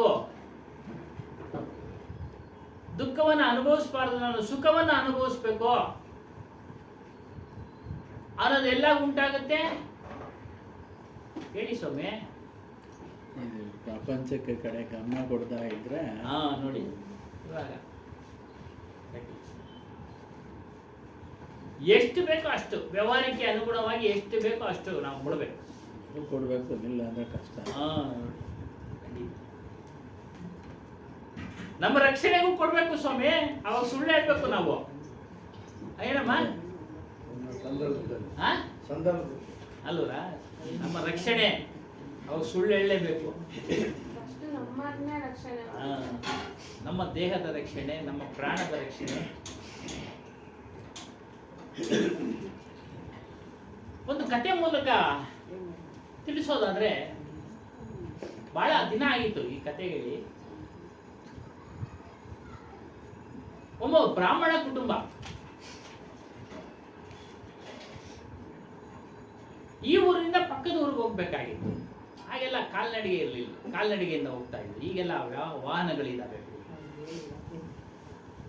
ಏನಮ್ಮ ಹೇಳಿತ್ತಾ? ಇಲ್ಲ ಇಲ್ಲ ಹೇಳಿದೆ, ಬಹಳ ಹಳೇದು ಹೇಳಿದೆ, ಮರ್ತೋಗಿದ್ದೀವಿ ನಾವು. ನಾನು ಮರ್ತೋಗಿದ್ದೆ, ನೆನಪಿಗೆ ಬಂದು ಹೇಳ್ಬಿಡೋಣ. ಈಗ ಪ್ರಪಂಚ ತುಂಬಾ ಕಳ್ರವ್ರೆ, ಬೀದಿ ಬೀದಿನಲ್ಲೂ ಎಲ್ಲ ಗಲ್ಲಿನಲ್ಲೂ ಅವ್ರೆ. ಆಗೆಲ್ಲ ಕಾಡಿನಲ್ಲಿ ಇರ್ತಾ ಇದ್ರು. ಸಾಮಾನ್ಯವಾಗಿ ಕಾಡಿನಲ್ಲಿ ಅವಾಗೆಲ್ಲ ಕಾಳ್ರು ಹೋಗಿ ಬರೋವ್ರನ್ನ, ಆದಿಕೋರ್ನೆಲ್ಲ ದಾರಿಕೋರ್ನೆಲ್ಲ ಲೂಟಿ ಮಾಡೋರು. ಮೊದಲು ಕತೆಗಳು ಹೇಳ್ತಾ ಇದ್ರು. ಇದು ಇರೋದು ಹಾಗೇನೆ. ಈಗ ಬೀದಿ ಬೀದಿನಲ್ಲವ್ರೆ, ವಾಟ್ಸಪ್ಗಳನ್ನೆಲ್ಲ ಹಾಕ್ತಾರೆ, ಎಚ್ಚರವಾಗಿರಿ ಎಚ್ಚರವಾಗಿರಿ ಅಂತೇಳಿ. ಈಗಂತೂ ಒಂಟಿಯಾಗಿರ್ಬೇಡಿ, ಒಂಟಿಯಾಗಿರ್ಬೇಡಿ, ಪೊಲೀಸ್ನವರಿಗೆ ಮಾಹಿತಿ ಕೊಡಿ, ಒಂಟಿಯಾಗಿರೋರು ಬಂದು ಅವ್ರು ಚೆಕ್ ಮಾಡ್ತಾರೆ ಅನ್ನೋ ವಿಚಾರಗಳೆಲ್ಲ ಹೇಳ್ತಾ ಇದ್ದಾರೆ. ಯಾಕೆ ಹೇಳ್ತಾ ಇದ್ದೀನಿ ಅಂದ್ರೆ, ಅಮ್ಮ ಅವ್ರು ಒಂಟಿಯಾಗಿರ್ತಾರೆ, ಸ್ವಲ್ಪ ಎಚ್ಚರ ಇರಲಿ, ಕೇಳಿಸ್ಕೊಳ್ತಾ ಇದ್ದಾರೆ. ಕರೆಕ್ಟ್ ಅದು. ಅವ್ರು ಒಂಟಿಯಾಗಿರ್ತಾರೆ, ಎಚ್ಚರಿಕೆ ಆಗಿರ್ಲಿ. ಚಿರ್ಕಾಕೊಂಡೇ ಇರ್ಬೇಕು, ಮನೆಯೊಳಗೆ ನೋಡ್ಕೊಂಡು ಮದ್ದು ತೆಗಿಬೇಕು. ಪೌಡರ್ಗಳೆಲ್ಲ ಎಸಿತಾರೆ, ಪ್ರಜ್ಞೆ ತಪ್ಪೋ ಪೌಡರ್ಗಳು. ನೀವು ಹತ್ರ ಹೋಗ್ತಾ ಇದ್ದಂಗೆ ಬಹಳ ಎಚ್ಚರ ಇರ್ಬೇಕಮ್ಮ. ಇವಾಗ ಸ್ಪ್ರೇ ಮಾಡ್ತಾರೆ. ಆ ಕಡೆ ಒಂದ್ ಕಡೆ ನಡೆದಿದ್ದ ಘಟನೆ, ಆಮೇಲೆ ಕತೆಗೆ ಬರ್ತೀನಿ. ಬೆಳಿಗ್ಗೆ 6 ಗಂಟೆ, ಇನ್ನ ಮೊಬ್ಬು ಕತ್ಲು, ರಂಗೋಲಿ ಹಾಕೋದಿಕ್ಕೆ ಅಮ್ಮ ಬಂದ್ಬಿಟ್ಟಿದ್ದಾಳೆ. ನಡೆದಿರೋ ಘಟನೆಗಳು ಅಲ್ಲೆಲ್ಲ ಸ್ಪ್ರೇ ಮಾಡ್ದ. ಹೇಳಿ ಸರ್. ಇಲ್ಲೇ ಜಾಲ ಇದು ಮತ್ತೆಲ್ಲ ಮುಗ್ದು ದೇವಸ್ಥಾನದ ಹತ್ರ ರಂಗೋಲಿ ಹಾಕ್ತಾ ಇದ್ರೆ 2 ಸರ್ತಿ ಬಂದು ನೋಡ್ಕೊಂಡು ಚೈನ್ ಕಿತ್ಕೊಂಡು ಹೋದ್ರು. ಆ ಯಮ್ಮ ನಮ್ಮ ಬೀಗ್ತಿ 3 ವಾರ 3 ವಾರ ಎಂದು ಗ್ರಾಮ ಇದ್ದಿದ್ದು ಚೈನು ಮಂಗಲಿ ಸರ. ನಮ್ಮ ತಮ್ಮನ ನನ್ನ ತಮ್ಮನ ಮಗನಿಗೆ ಹೆಣ್ಣು ಕೊಟ್ಟಿದ್ದಾಳೆ ಅಮ್ಮ, ಕಿತ್ಕೊಳ್ಳೋದು. ಸ್ಪ್ರೇ ಮಾಡ್ಬಿಟ್ರು, ಏನೋ ಬಿದ್ದೋಗ್ಬಿಟ್ಲು. ಆಮೇಲೆ ಚೈನ್ ಕಿತ್ಕೊಂಡ್ಬಿಟ್ಟ. ಆ ಸ್ಪ್ರೇ ಮಾಡಿದ ಔಷಧಿಗೆ ಅವಳು ಸತ್ಯ ಹೋಗ್ಬಿಟ್ರು. ತಡ್ಕೊಳಕ್ಕಾಗಲ್ಲ ಸ್ಪ್ರೇ. ಅದಕ್ಕೆ ಒಂಟಿಯಾಗಿರ್ಬೇಕಾದ್ರೆ ಬಹಳ ಎಚ್ಚರಿಕೆ. ಬೆಳಿಗ್ಗೆ ಹೊತ್ತು ರಂಗೋಲೆ ಹೋಗ್ತಿ ಹಾಕಕ್ಕೆ ಎಚ್ಚರಿಕೆ. ಮನೆಯವ್ರಿಗೆ ಹೇಳಿ, ಬೆಳಕಾದ್ಮೇಲೆ ಬೆಳಕಾಗಿ ಅವೆಲ್ಲ ಎಚ್ಚರಿಕೆ. ಕತೆಗೆ ಬರೋಣ, ಎಚ್ಚರಿಕೆ ಇರಬೇಕು ನಾವು. ಹಾಗೆಲ್ಲ ಇದ್ರು, ಕಳ್ಳರೆಲ್ಲ ಮಧ್ಯದಲ್ಲಿ ಇದ್ರು. ಈಗೆಲ್ಲ ಬೀದಿಯಾಗಿದೆ. ಬ್ರಾಹ್ಮಣ ಕುಟುಂಬ ಹೋಗ್ತಾ ಇದೆ, ಕಳ್ಳರು ನೋಡಿದ್ರು, ಅವ್ರು ನೋಡಿದ್ರು, ಇವ್ರು ನೋಡಿದ್ರು. ಹಿಂಬಾಲಿಸ್ಕೊಂಡ್ ಬರ್ತಾವ್ರೆ ಕಳ್ಳರು. ಇವರು ಮುಂದೆ ಹೋದ್ರು. ಅಲ್ಲಿ ಒಂದು ಆಶ್ರಮ, ಋಷಿ. ಅವನು ಸತ್ಯವನ್ನೇ ಹೇಳ್ತಕ್ಕಂಥ ವ್ಯಕ್ತಿ. ಆ ಋಷಿ ಸುಳ್ಳು ಹೇಳಲ್ಲ. ಅವನಿಗೆ ಬಂದು ಹೇಳ್ತಾರೆ, ನಮ್ಮನ್ನ ಕಳ್ಳರು ಹಿಂಬಾಲಿಸ್ತಾ ಇದ್ದಾರೆ, ಬ್ರಾಹ್ಮಣ ಕುಟುಂಬ, ನಾವು ಈ ಮಾರ್ಗಕ್ಕೆ ಹೋಗ್ತೀವಿ, ನೀನು ಬಲ ಮಾರ್ಗ ತೋರಿಸು, ನಮಗೆ ಜೀವ ಉಳಿಯುತ್ತೆ, ನಾವು ನಮ್ಮ ಒಡವೆಗಳೆಲ್ಲ ಸುರಕ್ಷಿತವಾಗಿರ್ತೈತೆ ಅಂತ. ಅವ್ರು ಎಡಗಡೆ ಹೋದ್ರು. ನೀನು ಬಲಗಡೆ ತೋರಿಸು ಅವ್ರಿಗೆ, ಕಳ್ಳರು ಬಂದು ಕೇಳಿದ್ರೆ ಹಾದಿ ತಪ್ಪಿಸು ಅಂತ ಹೇಳಿದ್ರು. ಅವನೇನು ಮಾತಾಡ್ಲಿಲ್ಲ. ಇವ್ರು ಹೇಳ್ಬಿಟ್ಟ ಹೊರಟೋದ್ರು ಬರಬರ ಅಂತ. ಇವ್ರಿಗೆ ಗೊತ್ತಿತ್ತು ಕಳ್ಳರಿಗೆ ಇವನು ಯಾವಾಗಲೂ ಸತ್ಯ ಹೇಳೋನು ಅಂತ. ಬಂದು ಕೇಳ್ತಾರೆ, ಗೊತ್ತಾಗಲ್ಲ. 2 ಮಾರ್ಗ, ಈ ಕಡೆ ಹೋದ್ರೆ ಆ ಕಡೆ ಹೋದ್ರೆ ಗೊತ್ತಾಗಿರಲ್ಲ. ಯಾವ ಕಡೆ ಹೋದ್ರು ಹೇಳಿ ಸ್ವಾಮಿ ಅಂತ. ಅವನು ಸತ್ಯ ಹೇಳೋನು. ಅವ್ರು ಹೋಗಿರೋ ಮಾರ್ಗನೇ ತೋರಿಸ್ಬಿಡ್ತಾನೆ. ನೋಡ, ಅವನಲ್ಲಿ ಸುಳ್ಳು ಹೇಳ್ಬೋದಾಗಿತ್ತು. ಯಾಕೆ ಒಬ್ಬರು ರಕ್ಷಣೆ ಮಾಡೋ ಕೆಲಸ. ಒಳ್ಳೇದಕ್ಕೆ ಒಳ್ಳೇದಕ್ಕೆ. ಸುಳ್ಳು ಹೇಳ್ಬೇಕಾಯ್ತು. ಸುಳ್ಳು ಹೇಳ್ಬೇಕು. ಕಳ್ಳರಿಗೆ ಅನ್ಯಾಯ ಮಾಡ್ದಂಗೆ ಆಗ್ತಿದ್ದೆ ಅಂತ ಅಂದ್ರೆ ಪ್ರಶ್ನೆ ಅದು ಪ್ರಶ್ನೆ ಇರೋದೇ ಪ್ರಶ್ನೆನೇ ಅನ್ಯಾಯದೊಳಗೆ. ಇನ್ನು ಮೂರ್ಖರ ಪ್ರಶ್ನೆ ಅದು. ಅದು ಆ ಪ್ರಶ್ನೆನೇ ಉದ್ಭವ ಇಲ್ಲ. ಆ ಪ್ರಶ್ನೆನೇ ಎತ್ತಬಾರ್ದು ನಾವು. ಪ್ರಶ್ನೆನೇ ಎತ್ತಬಾರ್ದು. ಯಾಕಂದ್ರೆ ಇವರು ಕಷ್ಟಪಟ್ಟು ಸಂಪಾದನೆ ಮಾಡಿರೋದು ಅವ್ರು ಒಂದು ಕ್ಷಣದಲ್ಲಿ ದೋಚ್ಬಿಡ್ತಾರೆ ಅಲ್ವಾ ಸ್ವಾಮಿ? ಅದಕ್ಕೆ ಆ ಪ್ರಶ್ನೆನೇ ಇಲ್ಲ. ಹೀಗಾಗಿ ಮೇಡಮ್ ಸತ್ಯ ಹೇಳಿದ ಅವರು ಹಿಂಸೆಗೆ ಒಳಪಟ್ಟರು, ಸುಳ್ಳು ಹೇಳಿದ್ರೆ ಅವರು ರಕ್ಷಣೆ ಆಗಿರೋದು. ಅದೇ ರೀತಿಯಾಗಿ ನಮ್ಮ ರಕ್ಷಣೆ ಸಮಯದಲ್ಲಿ ನಾವು ಸುಳ್ಳು ಹೇಳ್ಬೋದು, ಹೇಳಲೇಬೇಕಾಗುತ್ತೆ. ಹೇಳಲೇ ಯಾರಿಗೋ ಕಷ್ಟ. ಇವಾಗ ಮತ್ತೆ ಇಷ್ಟು ವರ್ಷ ನೀನು ಸತ್ಯವನ್ನೇ ಹೇಳ್ತಾ ಇರ್ತಕ್ಕಂಥವ್ನು ಯಾರಿಗೋಸ್ಕರ ಸುಳ್ಳು ಹೇಳೋದು ಯಾಕೆ ಅಂತ ಹೇಳ್ಬಿಟ್ಟು ಆ ಸ್ವಾಮಿ ಆ ಥರ ಹೇಳಿ ಅದ್ರಾಗ ಏನು ತಪ್ಪಾಯ್ತು? ತಪ್ಪಿಲ್ಲ. ಕರೆಕ್ಟು ನಿಮ್ಮ ಪ್ರಶ್ನೆ. ಹಾಂ, ಅದು ಯಾರು ಅವ್ರ ಕರ್ಮ ಅನುಸಾರ ಅವನಿಗಾಗಿತ್ತು ಅಷ್ಟೇ. ಈಗ ಹೇಳಿದ್ರು ದಯೆ ವಿಚಾರ. ಹ್ಞೂ, ದಯೆ ದಯೆ ನಿಮ್ಮಲ್ಲಿ ಇಲ್ವಲ್ಲ. ಋಷಿಯಾಗಿದ್ರು ದಯೆ ಬೇಕಾಗಿತ್ತಾನೆ, ಕರುಣೆ ಬೇಕಾಗಿತ್ತು ತಾನೆ. ನನ್ನ ನಿಷ್ಠೆ ಕಳ್ಕೊತೀನಲ್ಲ ಅಲ್ಲಿ ನಿಷ್ಠೆ ಪ್ರಶ್ನೆನೇ ಬರೋದಿಲ್ಲ. ಗೊತ್ತಾ ಇದ್ದಿಲ್ಲ. ಈಗ ಅವ್ನು ಕಳ್ಳನ ಹೇಳ್ತಾನೆ, ತಿರುಗಿ ಬಂದು ಬಾರಿಸ್ತಾನೆ ಇವನ್ನ. ಭಾಷೆ ಬಿಡಿ, ಅದಕ್ಕೂ ಒಂದು ಕತೆ ಐತಲ್ಲ, ಅದಕ್ಕೂ ಒಂದು ಕತೆ ಹೇಳ್ತೀವಿ. ನಿಂಗೆ ಅದು ಇವತ್ತು ಎಷ್ಟೊತ್ತು ಬಾರಿಸ್ತಾನೆ ಅವನು? ಒಂದೇ ಒಂದು ನಿಮಿಷ ಸ್ವಾಮಿ. ಇವತ್ತು ಯಾರೋ ಫೋನ್ ಮಾಡಿದ್ದು ನನಗೆ, ಅಲ್ಲ ನಿಮ್ಮ ಜಮೀನು ಹತ್ರ ಅದೇ ಇದು ಮಾಡ್ತೀವಿ, ಅದೇನೋ ಚೆನ್ನಾಗಿದೆ ಅಂತೇಳಿ. ನಾನು ಇಲ್ಲಪ್ಪ ಅಂದಿದ್ದಕ್ಕೆ ಅವನಿಗೆ ಒಂದ್ಸಲ ಸಿಟ್ಟು, ಬೇಡ ಅಂದಿದ್ದಕ್ಕೆ ಏನು ಮಾಡೋಕ್ಕೆ ಸಮಾಧಾನವಾಗಿ ಹೇಳ್ಬೇಕು ಅವ್ರಿಗೆ. ಹೇಳ್ದೆ. ಇಲ್ಲ ಅಂದ್ರೆ ಅವನೇನು ಹೇಳಿದ್ರು, ಇಲ್ಲ ನೋಡೋಣ ಇವತ್ತು ನಾಳೆ ಸ್ವಲ್ಪ ಅದು ನಿಮ್ಮ ಮನಸ್ಸಿನ ನಿರ್ಧಾರದ ಮೇಲೆ, ನಿಮ್ಮ ಮನಸ್ಸಿನ ಮೇಲೆ ಅವಲಂಬಿಸಿದೆ. ನಿಮಗೆ ಲಾಭ ಆಗೋತಕ್ಕಂತಿದ್ರೆ ಓಕೆ ಅನ್ಬೋದು, ನಷ್ಟ ಆಗೋತಕ್ಕಂತಿದ್ರೆ ಖಂಡಿತವಾಗಿ ಹೇಳ್ಬೋದು. ಹೇಳಿ ಬೇಡ ಬೇಡಪ್ಪ ಅದೆಲ್ಲ ಬೇಡ ಅಷ್ಟೇ. ನಷ್ಟ ಆಗೋಂಗಿದ್ರೆ ಬೇಡವೇ ಬೇಡ. ಅವ್ನು ಬೈಕೊಂತ ಅವನಲ್ಲ. ಬೈಕೊಳ್ಳಿ ಬಿಡಿ, ಅವನು ಅದೇ ಹೇಳಿದ್ದು. ಬೈಕೊಂಡ್ರೆ ಅವನು ಹೋಗ್ತಾನೆ ಅವನ ಪಾಪಕ್ಕೆ. ಎಲ್ಲ ವಿಚಾರನೇ ಹೇಳ್ಬಿಟ್ರಿ ಇವತ್ತು. ಬೈಕೊಂಡ್ರೆ ಅವನ ಪಾಪಕ್ಕೆ ಅವನು ಹೋಗ್ಬಿಡ್ತಾನೆ ಅಷ್ಟೇ. ನಾವು ಅಷ್ಟೇನೆ ಪೊಲೀಸ್ ಕೆಲಸ ಮಾಡೋವಾಗ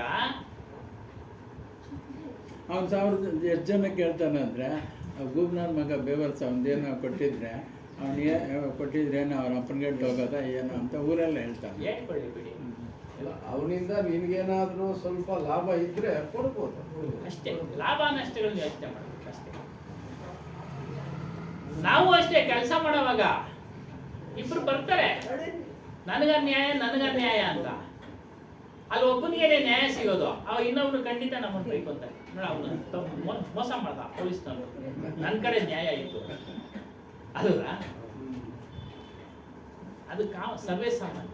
ಜಡ್ಜ್ಗಳು ಬರೋದ್ರು ಅಷ್ಟೇ, ಆ ಜಡ್ಜ್ ಸರಿ ಇಲ್ಲ ರೀ, ಸರಿ ಬರೋದಿಲ್ಲ ಜಡ್ಜ್ಮೆಂಟ್, ಜಡ್ಜಿನೇ ಬೈಕೊಂತಾರೆ, ಇನ್ನು ನಮ್ಮನ್ನೇ ಅನ್ಸುತ್ತೆ ಅಲ್ವಾ?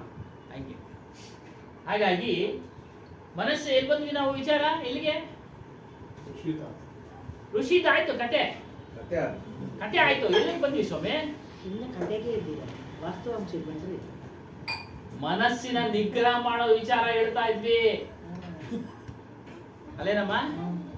ಏನೋ ಅರ್ಜುನಗೆ ಕೃಷ್ಣ ಹೇಳೋದು ಅಭ್ಯಾಸ ಅಂದ್ರೆ ಪ್ರಯತ್ನ ಮಾಡ್ತಾ ಇರೋ ಮನಸ್ಸನ್ನ ನಿಗ್ರಹ ಮಾಡೋದು. ವೈರಾಗ್ಯವನ್ನ ಧಾರಣೆ ಮಾಡ್ಕೋ, ಅಂದ್ರೆ ಅನಾಸಕ್ತಿಯನ್ನು ಬೆಳೆಸ್ಕೋ. ಪ್ರಾಪಂಚಿಕ ವಿಷಯಗಳಲ್ಲಿ ಅನಾಸಕ್ತಿ ಇದ್ರೂ ಇಲ್ದಂಗೆ, ನೀರಿನಲ್ಲಿ ತಾವ್ರೆ ಹೂವ ಇದೆ, ನೀರು ಗಂಟ್ತಾ ಇಲ್ಲ, ಆ ರೀತಿ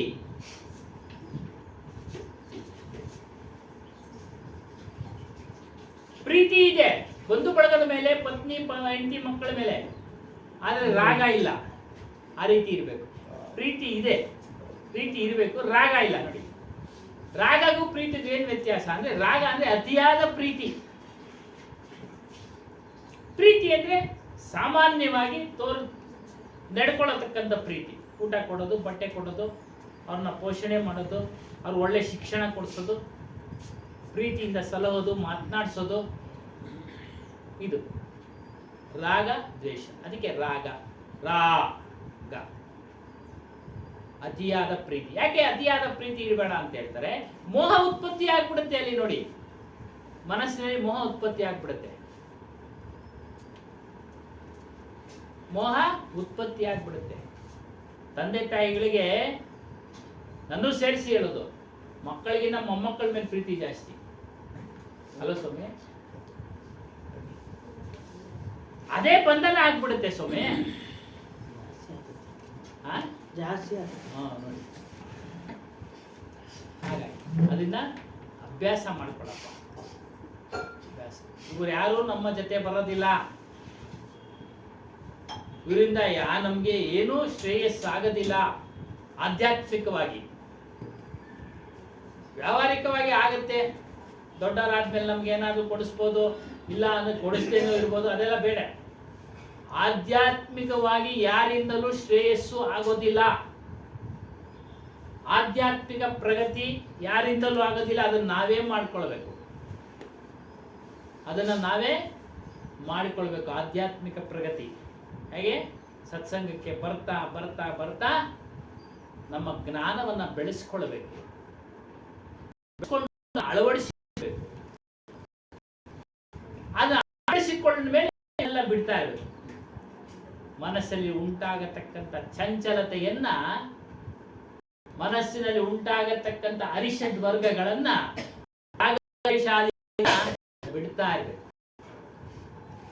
ಪ್ರಾರಂಭದಲ್ಲಿ ಮೇಡಮ್ 10 ಗುಣಗಳು ತ್ಯಜಿಸ ಅಂತ ಹೇಳ್ಬಿಟ್ಟು, ಈ ತ್ಯಜಿಸಿರ್ತಕ್ಕಂಥ ಅದು ಥಿಯರಿನಾಗೈತೆ, ಪ್ರಾಕ್ಟಿಕಲಲ್ಲಿ ನಮ್ಗೆ ಯಾರಾದರೂ ಒಂದು 5-10 ಜನ ಕಾಣಿಸೋರ ಅಂತ? ಖಂಡಿತ ಇದ್ದಾರೆ ಸ್ವಾಮಿ. ಯಾರು? ರಾಮಕೃಷ್ಣ ಪರಮಹಂಸರು ತ್ಯಜಿಸಿದ್ರು ನೋಡಿ. ಅವರು ಹೆಂಡತಿನ ಅವರು ದೇವತೆ ಅಂತೇಳಿ ಪೂಜೆ ಮಾಡಿದ್ರು. ಅಲ್ಲೇನಮ್ಮ? ಸಾಕ, ಇನ್ಯಾರನ್ನ ಬೇಕಾ ಸ್ವಾಮಿ? ಅಲ್ಲ, ಇವಾಗ ಹೆಂಡ್ತಿನ ಪೂಜಿಸ್ತಾ ಇದ್ರು ಅಂದರೆ ಈಗಿನ ಕಾಲದಾಗ ಅತ್ತೆ ಏನಂತೇಳಿ ಬೇವರ್ಸ್ ಮುಂಡೆ ನೋಡು ಹಿಂಗೆ ಅಂತ ಆ ಮಗನ ಬೈತಾನೆ. ಆ ಬೇವರ್ಸ್ ನನ್ನ ಮಗ ಅವಳಿಗೆ ಈಲ್ಡ್ ಆಗ್ಬಿಟ್ಟವನೆ ಅಂತ ಬೈತಾರಲ್ವ ಸುಮ್ಮನೆ. ವ್ಯತ್ಯಾಸ ಇಲ್ಲಿ ಅಷ್ಟೇ. ಅವರು ಆ ರೀತಿಯಲ್ಲಿ ಸಂಸ್ಕಾರ ಬೆಳೆಸ್ಕೊಂಡಿದ್ರು. ಇವ್ರೇನ್ ಮಾಡ್ಕೊಳ್ಬೇಕು ಗೊತ್ತಾ? ಮದುವೆ ಮಾಡಿರೋದು ಏನಕ್ಕೆ ಅಂತ ಸಂಸಾರ ಮಾಡ್ಬೇಕು, ತಾಯಿನೂ ನೋಡ್ಬೇಕು. ಏನಮ್ಮ? ತಾಯಿನೂ ನೋಡ್ಬೇಕು, ಹೆಂಡತಿನೂ ನೋಡ್ಬೇಕು. ಏನ್ ಸ್ವಾಮಿ ಉಮೇಶ್ ಸರ್? ಖಂಡಿತ. ಹಾ, ಹೆಣ್ಣಾರು ಅಂತಾರೆ, ಗಂಡೊಂದು ಹೆಣ್ಣಾರು ಅಂತ. ಸರಿ ಸುಮ್ಮನೆ ಹೇಳಿಲ್ಲ ಅದನ್ನ. ಅಲ್ಲ, ಅದೆಲ್ಲ ಎಲ್ಲಿ ವಿವೇಕ ಸಿಗುತ್ತೆ ಅಂತ ಅಂದ್ರೆ ಯಾರಿಗೂ ಗೊತ್ತಿಲ್ಲ. ವಿವೇಕ ಇಲ್ಲಿ ಸತ್ಸಂಗದಲ್ಲಿ ಸಿಗುತ್ತೆ. ನೀನು ಅದಕ್ಕೆ ನಮ್ಮ ಸ್ವಾಮಿಗಳು ಹೇಳ್ತಾ ಇದ್ರು, ಏನೋ ಹಂಗೆ ವ್ಯತ್ಯಾಸ ಆಗ್ಬಿಟ್ಟಿತ್ತು.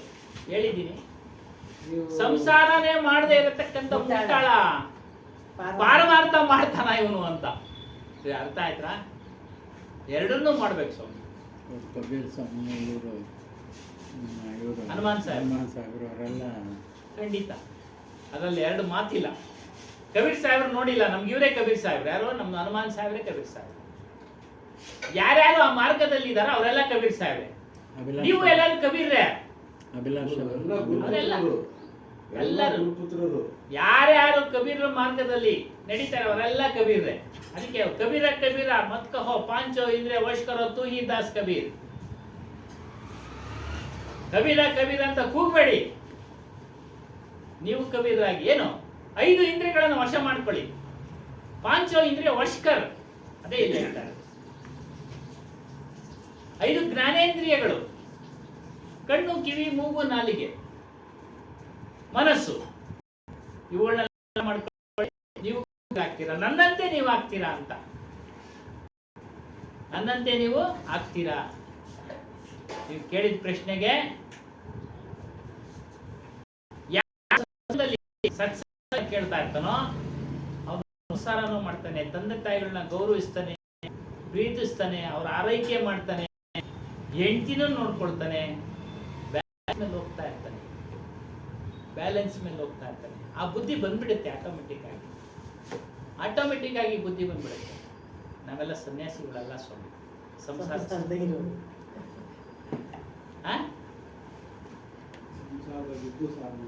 ಮಾಡ್ತಾ ಇದ್ದೀವಿ. ಅದು ಸುಲಭ. ಸಂಸಾರದಲ್ಲಿದ್ದು ಸಾಧನೆ ಮಾಡೋದು ಸುಲಭ. ಏಕದಮ್ ಡ್ರೆಸ್ ಹಾಕೊಂಡು ಸನ್ಯಾಸಿ ಮಾಡೋದು ಕಷ್ಟ ಇದೆ. ಒಂದು ಕತೆ ನಡೆದಿರೋ ಕತೆ ಇದೆಲ್ಲ. ನಾಮದೇವ, ಜ್ಞಾನದೇವ, ಈ ಮರಾಠಿ ಗುರುಗಳು ಅವರೆಲ್ಲ ಭಕ್ತ ಕುಂಬಾರ.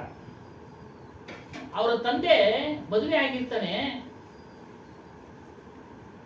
ಹೆಂಡತಿನ ಬಿಟ್ಟೋಗಿ ಸನ್ಯಾಸ ದೀಕ್ಷೆ ಸ್ವೀಕಾರ ಮಾಡ್ಬಿಡ್ತಾನೆ ಗುರು ಹತ್ರ. ಯಾರೋ ಬಂದು ಹೇಳ್ಬಿಡ್ತಾರೆ ಅವನು ಮದುವೆಯಾಗಿ ಹೆಂಡತಿನ ಬಿಟ್ಟು ಬಂದವನೇ ಅಂತ. ಗುರುಗೆ ಕರೆದುಬಿಟ್ಟು ಬೈತಾರೆ, ಅವನಿಗೆ ಬೈದ್ಬಿಟ್ಟು ಹೋಗ್ ವಾಪಸ್ ಹೋಗು, ಎಲ್ಲ ಮುಗಿಸ್ಕೊಂಡು ನೀನ್ ಬಾ, ಸಂಸಾರವನ್ನ ಸಲಹಿ ಸಾಕಿ ಸಲಿ ಎಲ್ಲ ಮುಗಿಸ್ಕೊಂಡು ಬಾ. ಆಮೇಲೆ ಇವರೆಲ್ಲ ಹುಟ್ಟೋದು, ನಾಮದೇವ ಜ್ಞಾನದೇವ, ಅವ ಒಂದು ಹೆಣ್ಣು ಮಗಳು, ಇವರೆಲ್ಲ ನೋಡಿ ಅನೇಕ ಕಥೆಗಳಿದ್ದಾವೆ, ಅನೇಕ ಕಥೆಗಳು ಇದ್ದಾವೆ. ಈ ರೀತಿಯಾಗಿ ಮನಸ್ಸನ್ನ ನಾವು ನಿಗ್ರಹ ಮಾಡಬಹುದು, ಮನಸ್ಸನ್ನ ಕಟ್ಟಿ ಹಾಕ್ಬೋದು.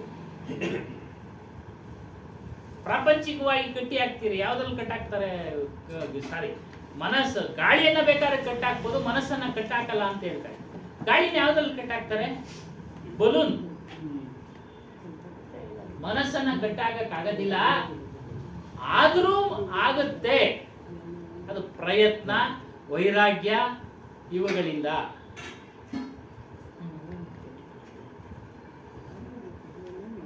ಯಾರು ಮನಸ್ಸನ್ನ ಕಟ್ಟಿ ಹಾಕೊಂಡಿಲ್ವೋ ಅವರೆಲ್ಲ ಅವಿವೇಕದಿಂದಾಗಿ ಮನಸ್ಸಿನ ಚಂಚಲತೆಗೆ ಒಳಪಟ್ಟಿರುತ್ತಾರೆ.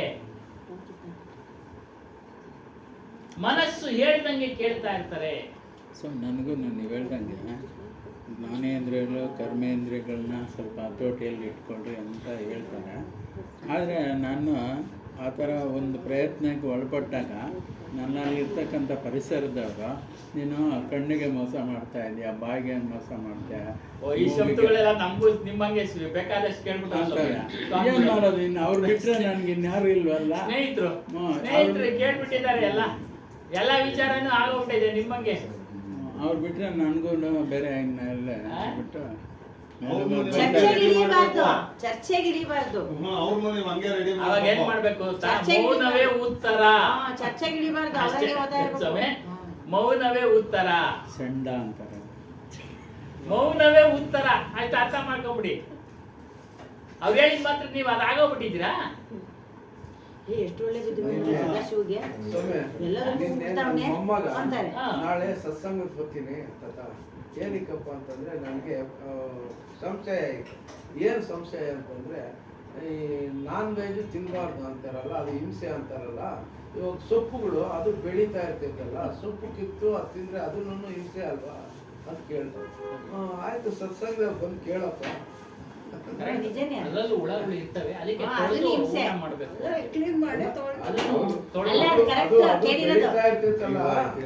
ಜೀವ ಐತೆ.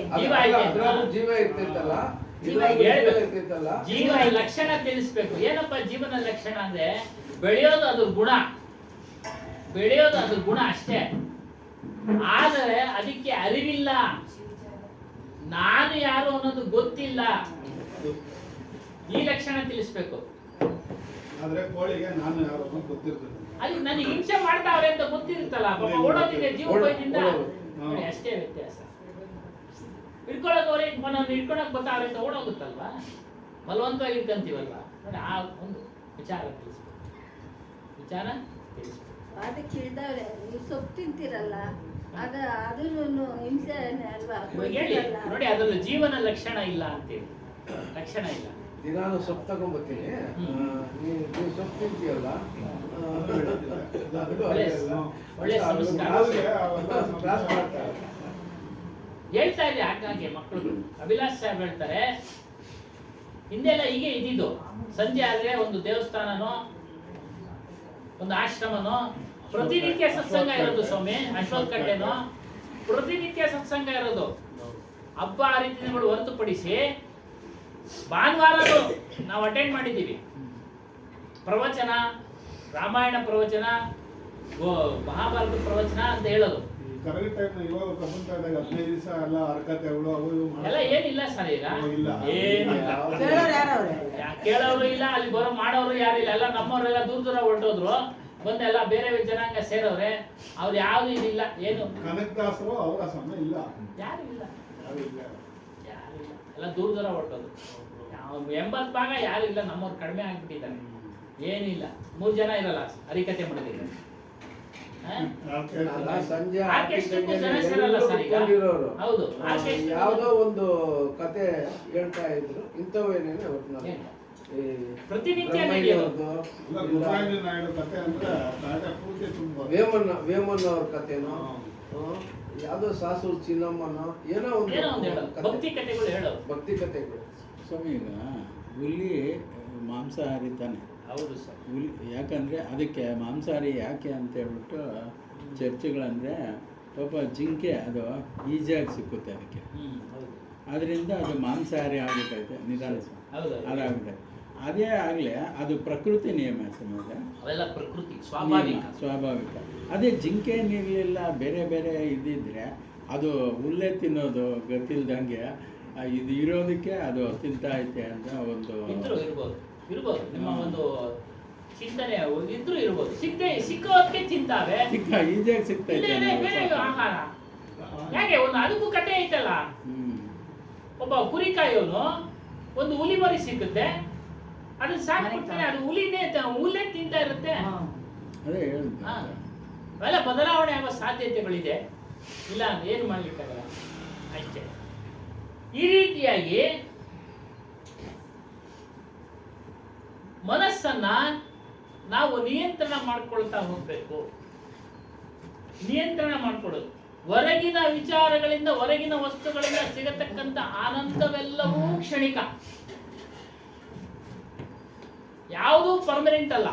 ತಿನ್ನೋ ಆನಂದ, ತಿಂದಿರೋ ಆನಂದ ಎಷ್ಟೊತ್ತು, ತಿನ್ನೋವರೆಗೂ ರುಚಿ, ತಿಂದಾದ್ಮೇಲೆ ಅದು ಅರಗೋವರೆಗೂ, ಆಮೇಲೆ ಇಲ್ಲ, ಕೆಟ್ಟೋಯ್ತು ನೋಡಿ. ಅದಕ್ಕೆ ಕ್ಷಣಿಕ ಅನ್ನೋದು. ಬಟ್ಟೆ ಹಾಕಿದ್ವಿ, ಒಳ್ಳೆ ಬಟ್ಟೆ, ಹಬ್ಬಕ್ಕೆ ಯುಗಾದಿ ಹಬ್ಬ ಬರ್ತಾ ಇದೆ, ಒಳ್ಳೆ ಬಟ್ಟೆ ಹಾಕ್ಬಿಟ್ವಿ, ಅವತ್ತೇ ಅದೇನಾದ್ರು ಕೊಳೆ ಹಾಕ್ಬಿಟ್ರೆ ತೆಗೆದು ಬೇರೆದು ಹಾಕ್ಬಿಡ್ತೀವಿ, ಹೋಯ್ತು ಆನಂದ.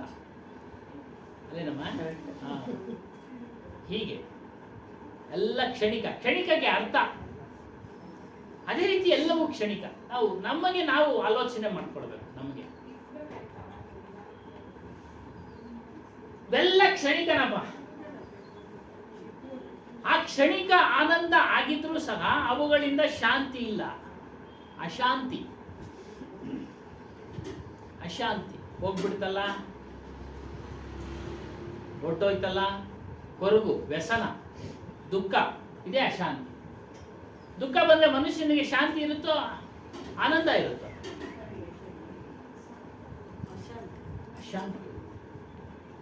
ಅಶಾಂತಿ. ಅದಕ್ಕೆ ಮತ್ತು ಮನಸ್ಸಿನ ಚಂಚಲತೆಯಿಂದ ಗದ್ದಲಗಳು ಉಂಟಾಗ್ತವೆ. ರಜೋಗುಣದಿಂದನೇ ಇವೆಲ್ಲ ಉತ್ಪತ್ತಿ ಆಗೋದು. ಈ ಅರಿಷಡ್ ವರ್ಗಗಳು, ವಿಷಯಗಳಲ್ಲಿ ಆಸಕ್ತಿ. ಯಾವಾಗ ಸಾತ್ವಿಕತೆ ನಿಮ್ಮಲ್ಲಿ ಉಂಟಾಗ್ಬಿಡುತ್ತೋ ಇವೆಲ್ಲ ಬದಲಾವಣೆ ಆಗ್ತಾ ಇರ್ತವೆ. ಇನ್ನು ತಾಮಸಿಕ ಗುಣ ಏನು? ಆಲಸ್ಯ, ಸೋಮಾರಿ, ಏನು ಕೆಲಸ ಮಾಡಲ್ಲ, ಸತ್ಸಂಗನೂ ಮಾಡಲ್ಲ, ಏನು ಮಾಡಲ್ಲ, ಮಲಗೋದು, ಬರೀ ದುಸ್ಸಂಗ, ಊಟ ಮಾಡೋದು, ಮಲಗೋದು. ತಾಮಸಿಕ ಗುಣ. ರಜಗುಣ, ವಿಷಯಾಸಕ್ತಿಗಳಲ್ಲಿ ಆಸಕ್ತಿ, ಚಂಚಲ, ಗದ್ದಲ, ಮನಸ್ಸಿನಲ್ಲಿ ಗದ್ದಲ ಮಾಡ್ಕೊಳ್ಳೋದು, ಅಶಾಂತಿ ಮಾಡ್ಕೊಳ್ಳೋದು. ಸಾತ್ವಿಕ ಗುಣದಲ್ಲಿ ಅದೆಲ್ಲ ಬರೋದಿಲ್ಲ. ಅದಕ್ಕೆ ಸತ್ಸಂಗ ಕೇಳ್ತಕ್ಕಂಥ ಸಾತ್ವಿಕ ಗುಣ ಬಂದ್ಬಿಡುತ್ತೆ, ಶಾಂತಿ ಉಂಟಾಗ್ತಾ ಇರುತ್ತೆ. ಅದಕ್ಕೆ ವಿವೇಕವಂತನಾಗ್ರಿ. ಯಾವಾಗ ವಿವೇಕವಂತನ ಜ್ಞಾನಿ ಆಗ್ತಾನೋ ಈ ಮನಸ್ಸಿನ ಸ್ವರೂಪ ಎಲ್ಲ ಗೊತ್ತಾಗ್ಬಿಡುತ್ತೆ ಅವನಿಗೆ. ಏನು?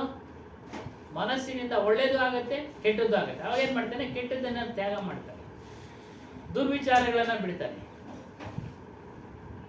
ಕುಸ್ಸಂಗವನ್ನ ಬಿಡ್ತಾನೆ,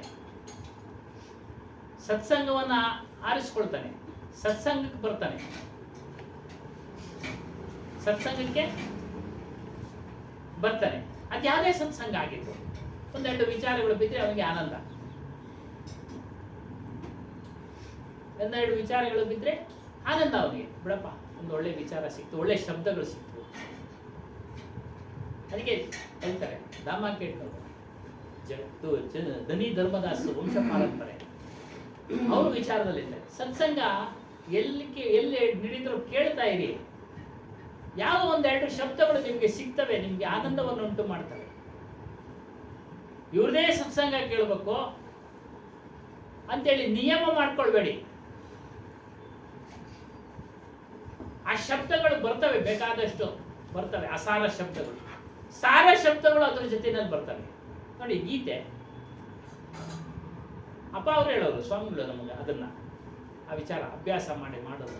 ಕೃಷ್ಣನ ವಿಚಾರ ಎಷ್ಟೋ ವಿಚಾರಗಳಿದೆ, ಅಲ್ಲೆಲ್ಲ ಅಸಾರದಿಂದ ಕೂಡಿರೋವು ಇದಾವೆ.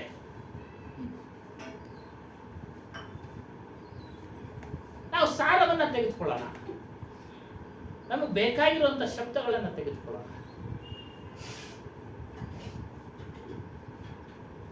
ಈ ರೀತಿ ಗದ್ದಲ ಎಲ್ಲ ನಿವಾರಣೆ ಆಗುತ್ತೆ. ವಿವೇಕವಾನ್ ವ್ಯಕ್ತಿಗೆ ಮನಸ್ಸು ವಿಕಾಸ ಆಗುತ್ತೆ ಸತ್ಸಂಗದಿಂದ. ಅದೇ ಆಗ್ಲೇ ಹೇಳಿ, ವಿಕಾಸ ಬೆಳೆಯುತ್ತೆ, ಪ್ರಗತಿ ಆಗುತ್ತೆ, ವಿಸ್ತಾರ ಆಗುತ್ತೆ,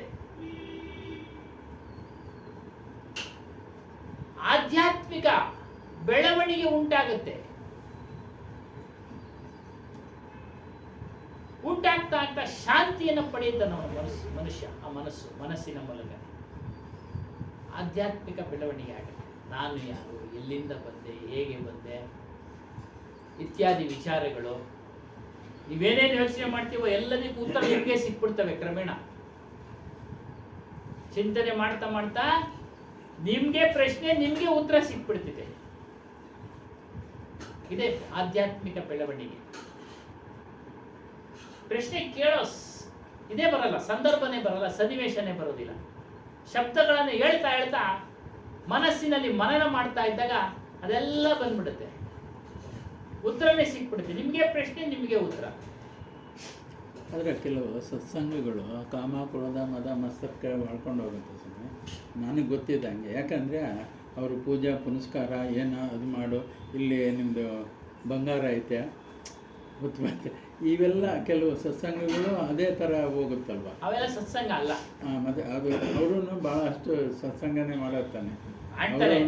ಅದಕ್ಕೆ ಹೇಳ್ತಾ ಇರೋದು ಇಲ್ಲಿ, ನಮಗ್ ಬೇಕಾಗಿರೋ ಶಬ್ದಗಳನ್ನ ತೆಗೆದುಕೊಳ್ಬೇಕು. ಇದು ಬರ್ಬೇಕಲ್ವ ಅವ್ರಿಗೆ, ಯಾವುದು ಇದು ಗೊತ್ತಿದ್ರೆ ಹೇಳ್ತಾರೆ. ಅದ್ರ ಜೊತೆಲಿ ಅದನ್ನು ಹೇಳ್ತಾರೆ ಅವರು. ಪೂಜೆ ಪುನಸ್ಕಾರಗಳು ಮಾಡಿ ಹೇಳ್ಕೊಂತಾರೆ.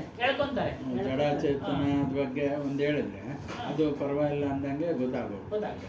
ಆದ್ರೆ ಕೆಲವು ಇವೆಲ್ಲ ಹೇಳ್ಕೊಂಡು ಅವಾಗ ನಮ್ಮ ಮನಸ್ಸಲ್ಲಿ ಅದಕ್ಕೆ ತಾನೇ ಹೋಗೋದು. ಕೆಲವೆಲ್ಲ ಯಾವಾಗ ಈ ವಿಚಾರಗಳನ್ನ ಕೇಳ್ತೀರಾ ಅವಾಗ ನಿಮ್ಗೆ ಚಿಂತನೆ ಮಾಡೋ ಶಕ್ತಿ, ಪರೀಕ್ಷೆ ಮಾಡೋ ಶಕ್ತಿ ಬಂದ್ಬಿಡುತ್ತೆ. ಅವಾಗ ನೀವು ಅಲ್ಲಿ ಹೋಗೋದಿಲ್ಲ. ಒಂದಿನ ಸಿಕ್ಕಾಕೆಂತಾರೆ. ಅದೇ ಸಿನಿಮಾ ಸುಮ್ಮದು ಅದೇ ತಾನೇ ಬಸ್. ಅದರಲ್ಲೂ ಕೆಲವೆಲ್ಲ ಅಲ್ಲ ಸಾರ್ ಹೇಳೋದು ಒಂದಲ್ಲ ಒಂದ್ಸಲ ಸಿಕ್ಕಾಕೊಂತಾರೆ ಅಂದ್ರೆ ಆಗಿದ್ದಾರೆ. ಈ ರೀತಿ ಮನಸ್ಸು ಆಧ್ಯಾತ್ಮಿಕ ದೃಷ್ಟಿ ಬೆಳೀತಾ ಅವೆಲ್ಲ ಪರೀಕ್ಷೆ ಮಾಡೋ ಒಂದು ದೃಷ್ಟಿ ಬಂದ್ಬಿಡುತ್ತೆ ನಿಮ್ಗೆ. ಇವೆಲ್ಲ ಸುಳ್ಳು ಹೇಳ್ತಾ ಇದ್ದಾನೆ, ಇದನ್ನ ನಾವು ನೀವು ದೂರ ಇಡ್ಬೇಕು, ಇವನ್ನ ನಾವು ದೂರ ಇಡ್ತೀರಾ.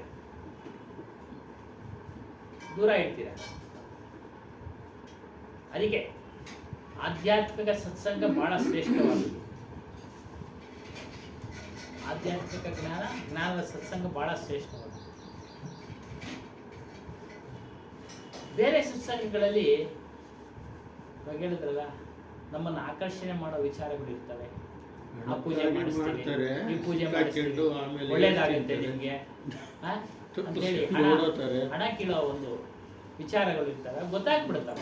ವಾಟ್ಸಪ್ ನ ಒಬ್ರು ಯಾರು ಹಂಗೆ ಹೇಳಿ, ಹಣ ತಗೊಂಡು ಅವ್ನು ನಿಮ್ಗೆ ಯಾವ್ದೋ ಶ್ಲೋಕ, ಯಾವ್ದೋ ಮಂತ್ರ, ಯಾವ್ದೋ ತಂತ್ರ ಹೇಳ್ಕೊಡ್ತೀನಿ ಅಂದ್ರೆ ಅಲ್ಲ, ಅವ್ನು ಹಣ ತಗೊಳೋದೇನಕ್ಕೆ? ಅದೇ ಮಂತ್ರ ಅವನಿಗೆ ಕೆಲಸ ಮಾಡ್ಬೇಕಾಯ್ತಲ್ಲ.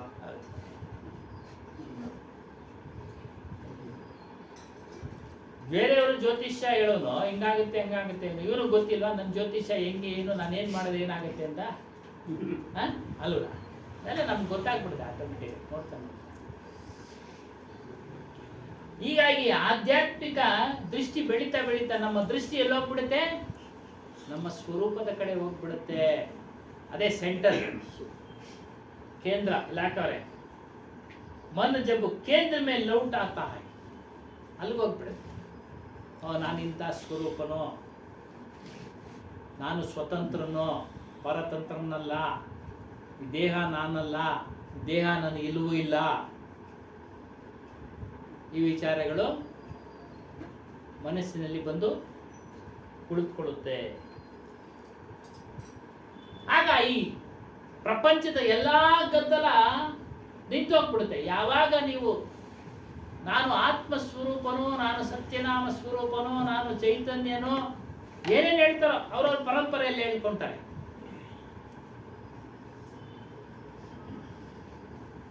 ಶಬ್ದ ಒಂದೇ, ಶಬ್ದ ಬೇರೆಗಳು, ಈ ಅರ್ಥ ಒಂದೇ, ಬೇರೆ ಬೇರೆ ಶಬ್ದ. ಈ ನೀರಿಗೆ ಹಲವಾರು ಭಾಷೆಗಳಲ್ಲಿ ಕರೀತಾರಲ್ಲ ಆ ರೀತಿ ಅವರವ್ರ ಗುರು ಪರಂಪರೆ. ಈ ಪುಸ್ತಕ ಬರೆದಿರೋರು ಅಹಂ ಶುದ್ಧ ಚೈತನ್ಯ ಸ್ವರೂಪಂ ಅಂತ ಹೇಳ್ಕೊಡ್ತಾರೆ. ನಾವು ಸತ್ಯನಾಮ ಅಂತ ನಮ್ಮ ಪರಂಪರೆ ಹೇಳುತ್ತೆ, ಬುರಾನ್ ಪರಂಪರೆ ಜೀವ ಅಂತ ಹೇಳುತ್ತೆ, ಆತ್ಮ ಅಂತ ಹೇಳುತ್ತೆ, ನಾವು ಆತ್ಮ ಅಂತ ಹೇಳ್ತೀವಿ. ಆದರೆ ಕೆಲವರು ಬುರಾನ್ ಪರಂಪರೆಯಲ್ಲಿ ಜೀವ ಅಂತ ಹೇಳ್ತಾರೆ. ಶಬ್ದಗಳು ಅನೇಕ, ಆದರೆ ಎಲ್ಲರ ಗುರಿ ಏನು? ಆತ್ಮ, ನಾನು, ಅರಿವು. ಅರಿವು ಮೂಲ ಏನೇ ಇದ್ರೂ ಒಂದೇ ತರ ಬರ್ಬೇಕಲ್ಲ, ಯಾಕೆ ಎಲ್ಲಿ ಡಿವೈಡ್ ಆಯ್ತು? ಮೂಲ ಒಂದೇ ಅಲ್ಲ, ಮೂಲ ಒಂದೇ, ಆ ಗ್ರಂಥ ಒಂದೇ ಅಲ್ಲ, ಯಾಕೆ ಡಿವೈಡ್ ಆಯ್ತು? ಡಿವೈಡ್ ಆಯ್ತು ಅಂತಂದ್ರೆ ಮನುಷ್ಯರು ಭಾಗಗಳು ಮಾಡ್ಕೊಂಡ್ರಮ್ಮ. ನಿಮಗೂ ಒಂದು ಸೀಟ್ ಬೇಕು. ಇವಾಗ ಆಯ್ತು, ಸೀಟ್ ತಗೊಳ್ಳಿ, ಆದ್ರೆ ಏನೈತೆ ಗ್ರಂಥ ಅದನ್ನ ಮುಂದುವರ್ಸ್ಕೊಂಡು ಹೋಗ್ಬೇಕು. ನೀನ್ ಯಾವ್ದನ್ನ ಸೀಟ್ ತಗೋ. ಅವ್ರವ್ರ ಸ್ವಾರ್ಥಕ್ಕೆ ಇಲ್ಲಿ ಅರ್ಥ ಬಳಸ್ಕೊಳ್ತಾರೆ. ಸ್ವಾರ್ಥಕ್ಕೆ ಬಳಸ್ಕೊಳ್ಳೋದೊಂದು, ಇನ್ನೊಂದು ನಾನ್ ಹೇಳಿದ್ದೆ ಸ್ಟೇಜ್ ನಡಿಬೇಕು ಅನ್ನೋದೊಂದು ಇರುತ್ತೆ. ವಿಚಾರ ಮಾಡಿದೆ ಇದನ್ನ ಶಬ್ದಗಳ ಬಗ್ಗೆ. ಸರ್ ಅದೇನೈತೋ ಗ್ರಂಥ ಇದೆ. ಹೂನಮ್ಮ. ಆ ಗ್ರಂಥಗಳ ತಾನೇ ಬಿಡುಗಡೆ ಮಾಡೋದು, ಬೇರೆ ಮೇಲೆ ಏನಕ್ಕೆ ಮಾಡ್ಬೇಕು? ನನ್ನ ಕಬೀರ್ದೇ ಬಿಡುಗಡೆ ಮಾಡ್ಕೊಂಡು ಹೋಗ್ತಾ ಇರ್ಬೇಕು. ಪೂಜೆ ಮಾಡೋದು ನನ್ನ. ಇದೇ ಕಬೀರ ಗ್ರಂಥದಲ್ಲಿ ಹಲವಾರು ಹೆಸರು ಹೇಳಿದ್ದಾರೆ. ಕಳೆದ ವಾರ ಹೇಳಿದೆ, ಆತ್ಮದೇವ, ಆತ್ಮ, ರಾಮ, ಕೃಷ್ಣ, ಈಶ್ವರ. ಯಾಕೆ ಹೇಳೋದು ಅಂದ್ರೆ ನಿಮ್ಮ ಮನಸ್ಸು ಸಮಾಧಾನ ಆಗ್ಬೇಕಲ್ಲ. ನೀವು ಕೃಷ್ಣನ್ ಭಕ್ತರು. ಇವಾಗ ಕಬೀರ್ ಇದ್ರಾಗೆ ಅದ್ರಾಗೆ ಏನೈತೆ ಅದನ್ನ ಫಾಲೋ ಅಪ್ ಮಾಡ್ಕೊಂಡು ಹೋಗ್ಬೇಕು. ಅವ್ರ ಶಿಷ್ಯರು ರಾಧಾ ಸ್ವಾಮಿನಂತೆ. ಇವಾಗ ಅವ್ರ ಕಬೀರ್ ಬಿಟ್ಬಿಟ್ಟವ್ರೆ. ರಾಧಾ ಸ್ವಾಮಿ ರಾಧಾ ಹೌದೌದು, ಸ್ವಾಮಿ ಕೆಂಗೇರಿನಲ್ಲಿ. ಇಲ್ಲೇ ಎಲ್ಲ ನಮ್ಮ ಕಡೆ ಅರಮನೆಗೆ ಇಲ್ಲೇ 5 ಕಿಲೋಮೀಟರ್ ಐತೆ, ಐತೆ. ನಾನು ಬರ್ತಾ ಹೋಗ್ತಾ ನೋಡ್ತಾ ಇದ್ದೆ. ದೇವನಹಳ್ಳಿಯಾಗ ಐತೆ ಇವಾಗ. ಅರಮನೆಗೆ ಅಲ್ಲೇ ರಾಧಾ ಸ್ವಾಮಿಗಳು ಬಂದು ಕಬೀರ್ ಸಾಹೇಬ್ರ ಶಿಷ್ಯರು. ಒಬ್ಬೊಬ್ರು ಈ ಕಬೀರ್ ಶಿಷ್ಯರು. ಕಬೀರ್ ಶಿಷ್ಯರೇ ಅವರು. ಇವಾಗ ಇವರೇ ಅವ್ರು ಸತ್ಯನಾಮನೆ. ಇವರೇ ಇವಾಗ ಅವ್ರೇನ್ ಹೇಳ್ತಾರೋ ಅದೇ ವೇದವಾಕ್ಯ. ಹಂಗೆ ಆಗ್ಬಿಡುತ್ತೆ. ಪ್ರಪಂಚ ಜನಗಳು ಮನಸ್ಸಿನ ಮನೆ ಅವಲಂಬಿಸಿರುತ್ತೆ. ಅವ್ರು ನಮಸ್ಕಾರ ಕೊಡೋದು ರಾಧಾ ಸ್ವಾಮಿ. ಈಗ ಹಣೆ ಬರಹವನ್ನ ಗುರಿ ಒಂದೇ. ಹಣೆ ಬರಹ ಅಂತ ಏನು ಹೇಳ್ತಾನೆ ಬ್ರಹ್ಮ ಬರೆದಿರೋ ಹಣೆ ಬರಹ ಹೆಂಗೆ ತಂಗಾಗ್ತದೆ? ಬ್ರಹ್ಮ ಹಣೆ ಬರಹವನ್ನ ಒಡಲ ಬರಹ ಅಂತೇಳಿ ವಿಜ್ಞಾನಿಗಳಿಗೂ ಜಿನೋಮ್ ಸಿಸ್ಟಮ್ ಅಂತೇಳಿ ಮಾಡ್ತಾ ಇದ್ದಾರೆ. ಒಡಲ ಬರಹ, ಹಣೆ ಬರಹ ಅಲ್ಲ, ಒಡಲ ಬರಹ. ಅದರ ಬಗ್ಗೆ ಜಿನೋಮ್ ಸಿಸ್ಟಮ್ ಬಗ್ಗೆ ವಿಷಯ ಒಂದೇ.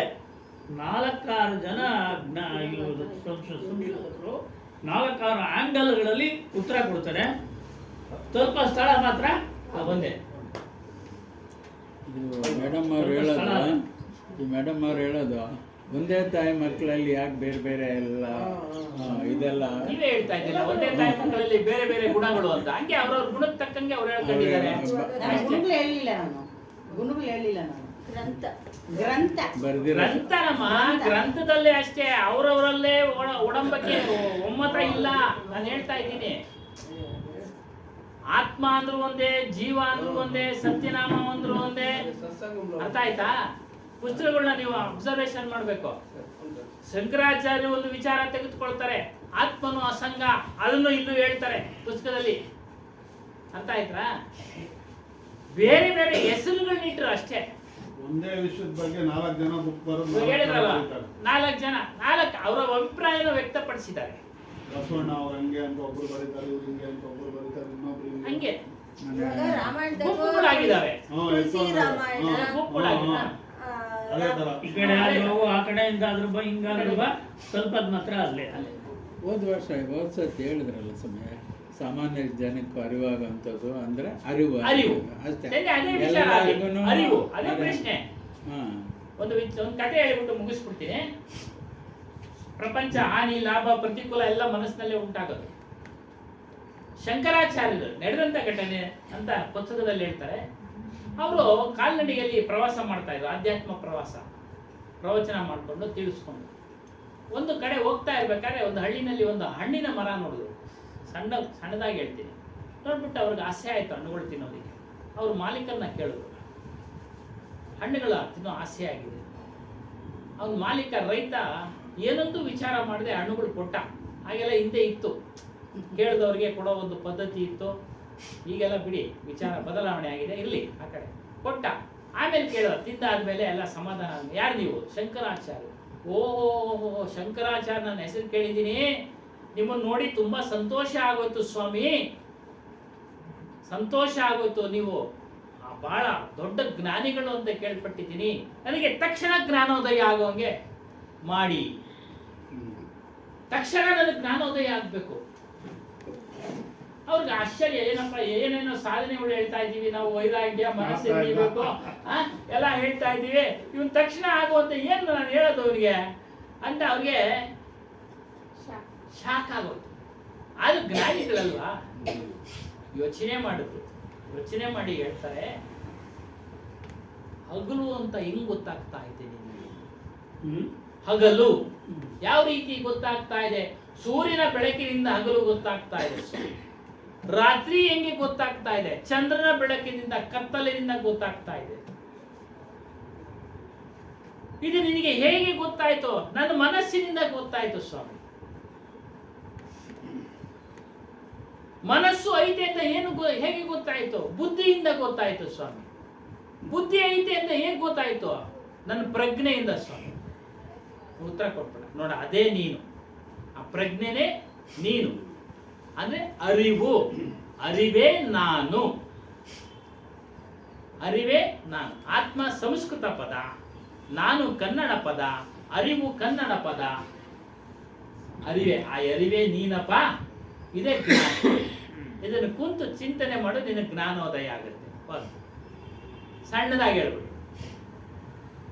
ಹಾಗಾಗಿ ರೈತ ಹೇಳ್ತಾನೆ ಅಂತ ಸ್ವಾಮಿ, ಅರಿವು ಅಂದ ತಕ್ಷಣನೇ ಅರ್ಥ ಆಯಿತು ನೀನು ಇನ್ನು ವರ್ಲ್ಡ್ ಪ್ರಪಂಚ ಜ್ಞಾನಕ್ಕೆ ಅಂತ ಹೇಳ್ಬಿಟ್ಟು ಆ ರೈತನೇ ಶಂಕರಾಚಾರ್ಯಗೆ ಹೇಳ್ತಾರಂತೆ, ನನಗೆ ಕ್ಷಣದಲ್ಲೇ ನೀನು ಜ್ಞಾನ ಮಾಡಿಕೊಟ್ಟಿದ್ದೆ. ಎಷ್ಟು ಗ್ರಂಥಗಳು ಏನು ಪ್ರಯೋಜನ ಇಲ್ಲ, ಇಂಥ ಇದು ಕೆಲಸ ಮಾಡ್ದಂಗೆ ಅನೇಕ ಜನ ವೇಸ್ಟ್. ಅದೆಲ್ಲ ನೀನು ಒಂದೇ ನಿಮಿಷಕ್ಕೆ ನನಗೆ ಹೇಳ್ಕೊಟ್ಟಿದ್ದೆ, ನನಗೆ ಅರಿವಾಯಿತು, ನೀನು ಮುಂದಕ್ಕೆ ಹೋಗು ಅಂತ ಹೇಳ್ತಾನಂತೆ. ಎಷ್ಟು ರೈತ ಆಗಿ ಎಷ್ಟು ಸಂತೋಷ ಆಗಿರ್ಬೇಕು. ಖಂಡಿತ ಸಂತೋಷ ಆಗುತ್ತೆ ನೋಡಿ. ಅದೇ ಜ್ಞಾನ, ಅದನ್ನ ಕುರಿತು ನೀನು ಚಿಂತನೆ ಮಾಡಪ್ಪ, ಅಷ್ಟೇ.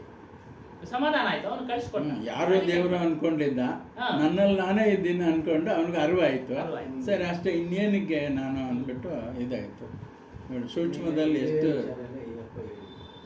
ಈ ರೀತಿಯಾಗಿ ಮನಸ್ಸಿನಲ್ಲಿ ನಮಗೆ ವಿಶ್ರಾಂತಿ ಎಲ್ಲಿ ಸಿಗುತ್ತೆ? ಪರಮ ಪವಿತ್ರವಾದ ವಿಶ್ರಾಂತಿ ಎಲ್ಲಿ ಸಿಗುತ್ತೆ ಅಂದ್ರೆ ನಮ್ಮ ಮನಸ್ಸಿ, ನಮ್ಮ ಸ್ವರೂಪದಲ್ಲಿ. ಮನಸ್ಸಿಂದ ಅನುಕೂಲ ಆಗುತ್ತೆ, ಪ್ರತಿಕೂಲ ಆಗುತ್ತೆ, ಹಾನಿ ಲಾಭ ಸಂಯೋಗ ವಿಯೋಗ ಇವೆಲ್ಲವೂ ಆಗ್ತವೆ. ಇದೇ ಪ್ರಪಂಚ. ಮನಸ್ಸಿನಿಂದ ಹೋದರೆ ನಷ್ಟ. ಮನಸ್ಸನ್ನ ವಶದಲ್ಲಿ ಇಟ್ಕೊಳ್ಳಿ.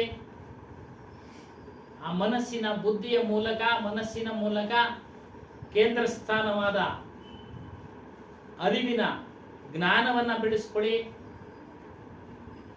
ನಿಮ್ಮ ಆಧ್ಯಾತ್ಮಿಕ ಪ್ರಗತಿಯಾಗತ್ತೆ, ನಿಮಗೆ ಸುಖ ಸಂತೋಷ ಆನಂದ ಸಿಗುತ್ತೆ ಅಂತೇಳಿ ಮನಸ್ಸಿನ ಸ್ವರೂಪದ ವಿಚಾರ ತಿಳಿಸಿ ಕೊನೆ ಹಂತದಲ್ಲಿ ಇದನ್ನ ತಿಳಿಸ್ತಾ ಇದ್ದಾರೆ.